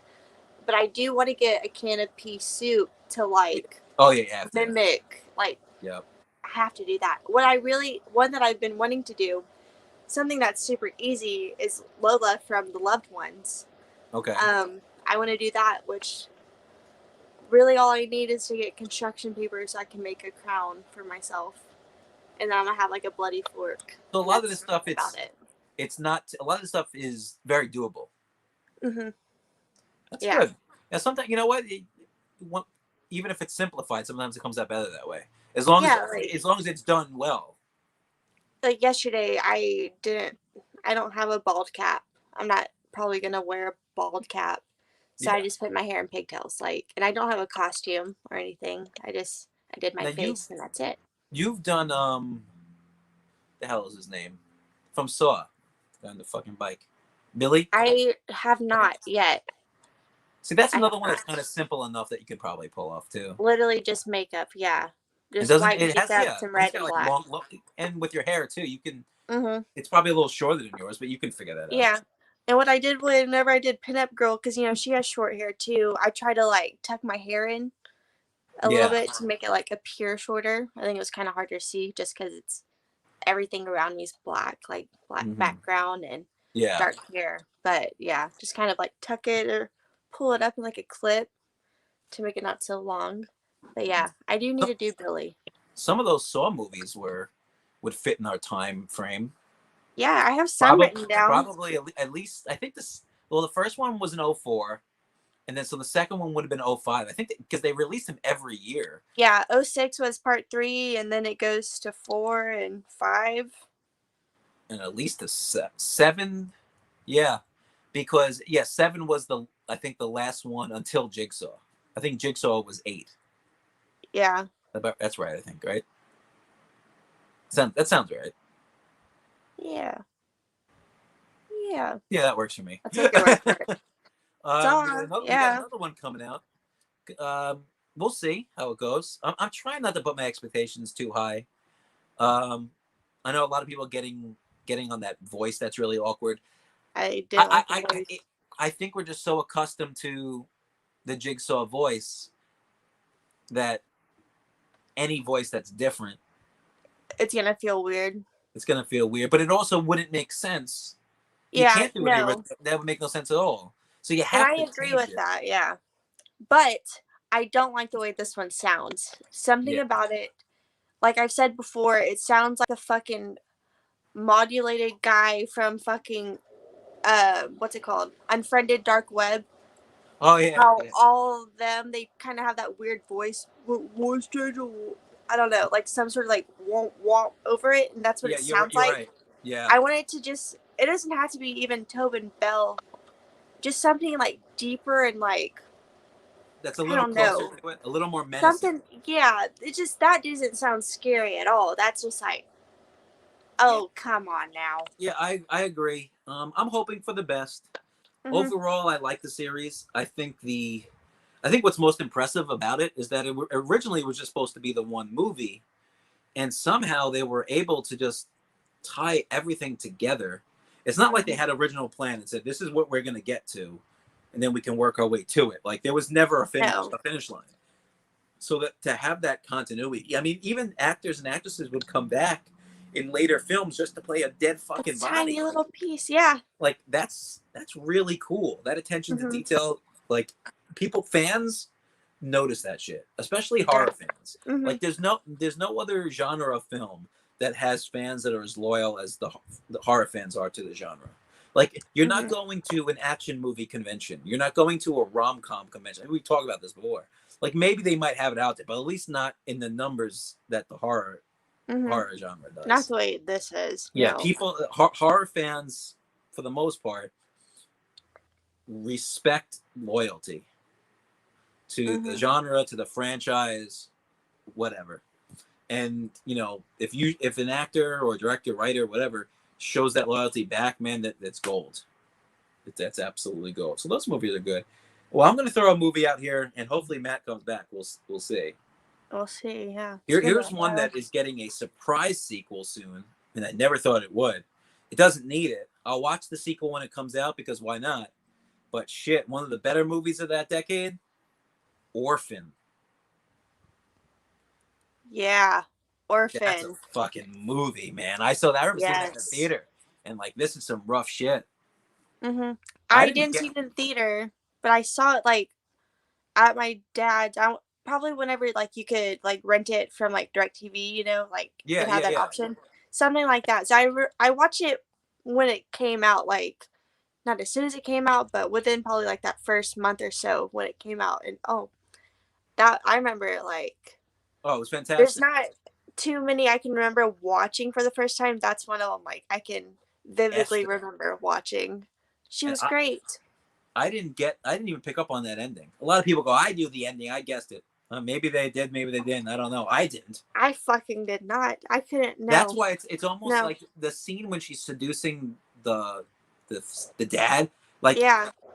Before you know that she's older, it's once you find out she's older, maybe it's a little less creepy because she's older, kind of. Yeah, it's okay. But at the time, this girl is how old is she supposed to be? 10? 10, 11, something like that. Yeah, and you think she's trying to fuck him? She's trying to smash. It's really weird. And she's you don't want to fuck. Yeah. Oh. And you're no, I don't. No.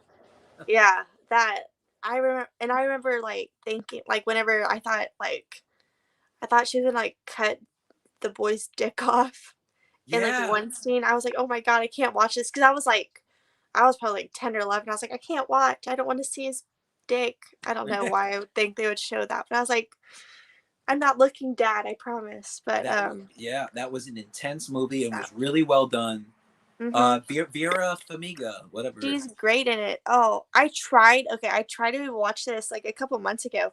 I didn't post on Killer Flicks. I had started the movie. I was like, oh, I'm about to watch this. Haven't seen it in a long time. And then I made it to the opening with the hospital and all that blood, and I already wasn't feeling that good that day. I turned it off. I was like, I can't do this today. I'm going to throw up. I was like, I don't feel good. I don't deal well with like pregnancy stuff. It freaks me out. And then the blood, I was like, not today. So I still need to rewatch it because it's been a while. But like that's a movie like everything stuck with me. Like every scene stuck with me. You know that movie. I mean, it doesn't need a sequel. That wrapped up perfectly as a singular film. I'll watch the sequel. I'm sure you will too, because. I mean, yeah. I'm curious because it's supposed to be a prequel. That's what's weird. It's like. And I was like, how? It's like I'm trying to think. I'm like, does she play? Is she gonna play like maybe Esther's mother, and they'll just make it seem like he looks like the mother. She has a similar look to the maybe. Yeah. Like because I've seen her. Just online on like an Instagram or something. Yeah, she posted. She still kind of looks the same. Mm-hmm. But she ain't gonna pass for no 10-year-old though. No, especially if she's supposed to even be the same age or even younger. Now the only thing that I can think about is so in a lot of movies lately, the one that really comes to mind is a movie called The Irishman. It came out like 2 years ago, a Martin Scorsese movie that had like Robert De Niro and Joe Pesci mafia movie. Oh, wasn't it like fucking 3 hours long or something? It was like 3.5 hours long, and they did digital de-aging. So like in the first half of the movie, it's Robert De Niro acts, but then they digitally de-age his face so he looks like he's 40 and not 70. Mm-hmm. Maybe they would do something like that with this, but I'm thinking like that costs a lot of money, and fucking Orphan 2 is not going to have the budget for digitally de-aging anybody. Yeah, and because like even though there are fans of this movie, I don't think this is like one of those common household titles. I don't think you can go to just some family member's house like, oh, you have The Orphan. Like, I don't think you're necessarily gonna find that, because even though I feel like when it came out, it was like not necessarily like a big thing, but I'm sure it was like talked about. I don't fucking know. I was like 10. Yeah. But still, like, I don't think this is like. Yeah, like I remember doing fairly well. Now I'm curious to see how much it made. Like that's my big. I don't know. I get like I nerd out with shit like that. Like, I'm the same way. I'll start talking about something if I'm watching anything, because I can't do it on here because I don't have like a computer and I use my phone. But I'm like that with anything. I can watch something and be like, oh, I have to know who this person is immediately, because if I don't know it for another second, I'm gonna lose my mind. Like it did fairly well. So like the budget was $20 million, and they say if you double your budget, you essentially break even. So anything else after that is considered like profit. So if you can like triple it, like you made some cash. The box office here was just under 79 million. So say 80. So it was four times its budget. That's pretty fucking good. Mm-hmm. Yeah. I remember the reception had to be pretty good, right? I mean, only a 56% on Rotten Tomatoes, but you know what? Those people hate horror movies. So I think horror should have its own. Yeah, like scale. You have to like grade everything on a curve almost. Like 56 for a horror movie should really at least be like 15 or 20 points higher. Yeah, I agree, because I think there definitely needs to be a thing to where it's like horror fans are. Here's a surprise though. Here's a surprise on that. So Roger Ebert is pretty much like the most famous critic of all time. Yeah. Right. And he's been known to like shit on horror a lot, but then there's times where like he surprises and he really likes a horror movie. Like he really liked the original Last House on the Left. Like that, that's crazy. He does out of 4 stars, so it's not out of 5. Yeah. He gave Orphan 3.5 stars, and said, "You want a good horror film about a child from hell? You got one." That was his blurb. There we go. Usually it's like a lot of times when he like shits on movies, I'm like, oh, whatever. He doesn't know. But then when he says something good about a movie, I'm like, this guy's pretty. Like, he loved The Devil's Rejects. Yes. Love that one. And crazy, right? That's even wild. Though, like, I think it's a great movie, it's still kind of surprising just to hear praise for Rob Zombie. Go back to Rob Zombie. But just whenever you hear praise, it's like, oh shit, like damn. So whenever I found that out, I was like, maybe he's not completely just against everything. Now, the other guy he used to be with, Gene Siskel, he was worse. He really would, like, even with Robert J. Deeb didn't like a movie, he'd be like, I didn't like this movie, it wasn't any good, it was just kind of like slasher trash. Like, his partner would, like, dig into that shit, like, really bad. And there would be times where he'd be like, whoa. Calm down now. It's funny to go back now and watch some of their reviews on stuff. I think there's on YouTube where they just reviewed, like, slashers from the 80s, and it's just them shitting on them. Or, like, the Friday the 13th movies. Like, yes, I've seen some really stuff funny. about And that. let me ask you this, too, because from a female perspective. The argument that they had towards a lot of slasher movies in the 80s, and it's an argument a lot of people had, was that they were made to present women as just dumb and kind of cannon fodder for a killer, and just to exploit movies, and they were very sexist. I always looked at it, I'll tell you my thoughts, and then I want you to kind of bring it in. I would look at them and say 9 times out of 10 you'd have guys and girls die almost equally, and a lot of times the guys would die at a greater number than the women. But at the end of the day, when it got wrapped up, the killer was almost always a man, and the hero was always a woman. That's how we got our final girl name.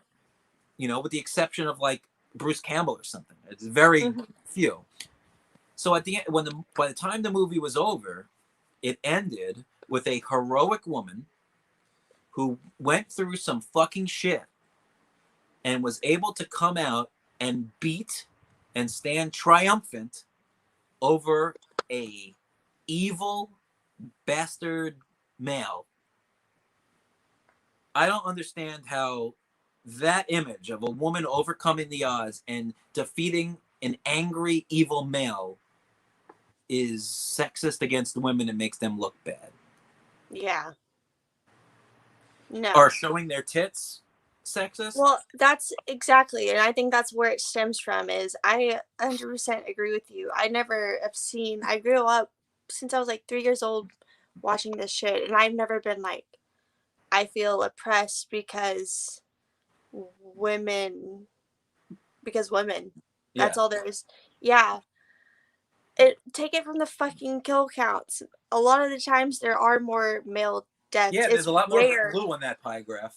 There's a lot more blue, and he always says when there's more women, he's like, a rare occurrence, like that there's more women deaths than males, because that is true. It's usually mainly males, and I think it all does stem from a girl gets naked, and then usually like, a lot of times she could be naked and then she dies, or she has sex and she dies. It's like, but that's not the woman's fault. That's your fault. That's society's fault for making everyone think, sex is this bad thing. You show your tits, you're a slut, you're a whore. Now you have to die. Like that's your fault. Yeah. Just because the movie like John Carpenter said in Halloween, like we weren't trying to say, they have sex, they die. Like that's just not. It was they were distracted, and stuff kind of happened, and then they die. Like it doesn't. It's not all sex. That's a good point, because I think it was Sean Cunningham in the Crystal Lake Memories documentary. Did you watch that yet? Yes. Because he said something to the effect of, everyone always said that Alice died because she was the virgin, but the truth was Alice lived because she was a virgin. It was really because Alice lived because she had no one to fuck. She had no one to make it with. So she was not preoccupied. Exactly. She was just aware. And we also have to point out too that it's when they have sex, it's not the women that's the only one that dies. Like the guys die too. Exactly. And that's something that's always kind of frustrating about this. It's like you're saying, a lot of the times it's a final girl. More often than not, 90% probably or more. It's a final girl, and that's like, I see horror as being more female empowering, especially in that final scene, a final fight scene. I fucking love seeing a woman just beat the fuck out of this guy. I love seeing the retaliation against them. Some of the strongest female characters are strong women in horror movies. Mm-hmm. I mean, I don't know where we can actually pinpoint it exactly, but as far as like the first real mainstream one, or first one that really gets we probably go back to, I guess, 79 and Sigourney Weaver and Alien, maybe. Mm-hmm. I mean, they probably have other ones before that, but I mean, maybe the one from I Spit on Your Grave, right? Yeah, yeah. But Sigourney Weaver and Alien's a big one. Look at all the strong women in Nightmare on Elm Street, and all the final girls in Friday the 13th. Mm-hmm. Jamie Lee Curtis in Halloween, fucking 40 years later, and she's still kicking Still ass. doing it. Fucking Olivia Hussey from fucking Black Christmas. And that right there, yeah, that itself is a pretty feminist movie because it's dealing with subjects like abortion and how she's gonna do what she wants because it's her which body. Was very taboo. 74? Yeah. Like, I can't even imagine. So what seeing something... 74. Okay. So that's same year as like Texas Chainsaw. Yeah. Exactly. And then you have Sally again. And it's like... And it's so... Yeah, she really went through some shit. Oh, yeah. In real life, too, making the movie. Yeah. It's just, I feel like that's what it is you associate women in horror being like, she takes off her top and she's helpless. But yeah, there's some characters like that because, like, I feel like that's just real life. Like, not everyone's going to be a total badass when it comes to situations. People are going to be helpless. People are going to be freaking the fuck out. People aren't going to know what to do. Not everyone has to be, that final girl, like, that same, like, potential that she has. But just here, when people shit on women and, like, the horror genre and how they treat women, personally, I don't see it. Honestly, sometimes I feel like I get treated even better within the community, and I honestly think that is just because I am a girl. Yeah. And I've talked about this to people before, and, like, I don't know, and sometimes that makes me feel weird because, like, I don't want to be treated like that, You just want to be treated equally. I just want to be here, but, like, whatever. I'm not complaining. Well, if it's better than the alternative. Exactly. I don't want to be just treated like shit and like nothing. So I'll take being up here, but, like, I don't know. I don't see it degrading, demeaning. I've talked about nudity in horror. I find that more empowering. If you can get up there and do a sex scene with people fucking watching you like this because you're doing a sex scene and your tits are out, like, more power to you, because I think that's awesome. Yeah. And it's funny that a lot of these people who were criticizing these films back then heavily and were really big opponents of it were older white men. Exactly. And even if even if part of it is in their subconscious and not done intentionally, it just shows that, and it still happens now. Mm-hmm. Maybe more so then, but still now, it's almost like they have to be kind of the protector. Mm-hmm. These women shouldn't show their tits on screen. They're getting treated badly. So I'm a tough white guy.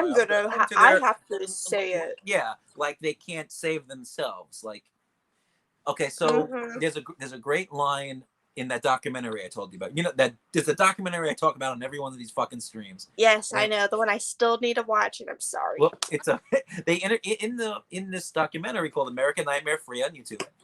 They interview a bunch of directors and whatnot who worked in the 70s. So your Ramiros and Carpenters, Cravens, blah blah, everything. But they also interview a couple of university professors, college professors, and one of them is a woman, and she talks about the feminist side of things. And she said one of the lessons of these movies is that women can save themselves. They don't need help. They got it. Mm-hmm. Back the fuck off. You know what I mean? Exactly. Because, like you're saying, I personally cannot fucking stand when someone, like, I can take care of myself. Yeah. I've dealt with some people being rude to me online before. Yeah. Usually I just handle it being kind of snarky and bitchy and sarcastic. That's how I handle it because I think it's funny. I don't need anyone to step in for me. Yeah, you don't need unless Yeah. unless I come to you and say, hey, like, I need help. Like, I don't need anyone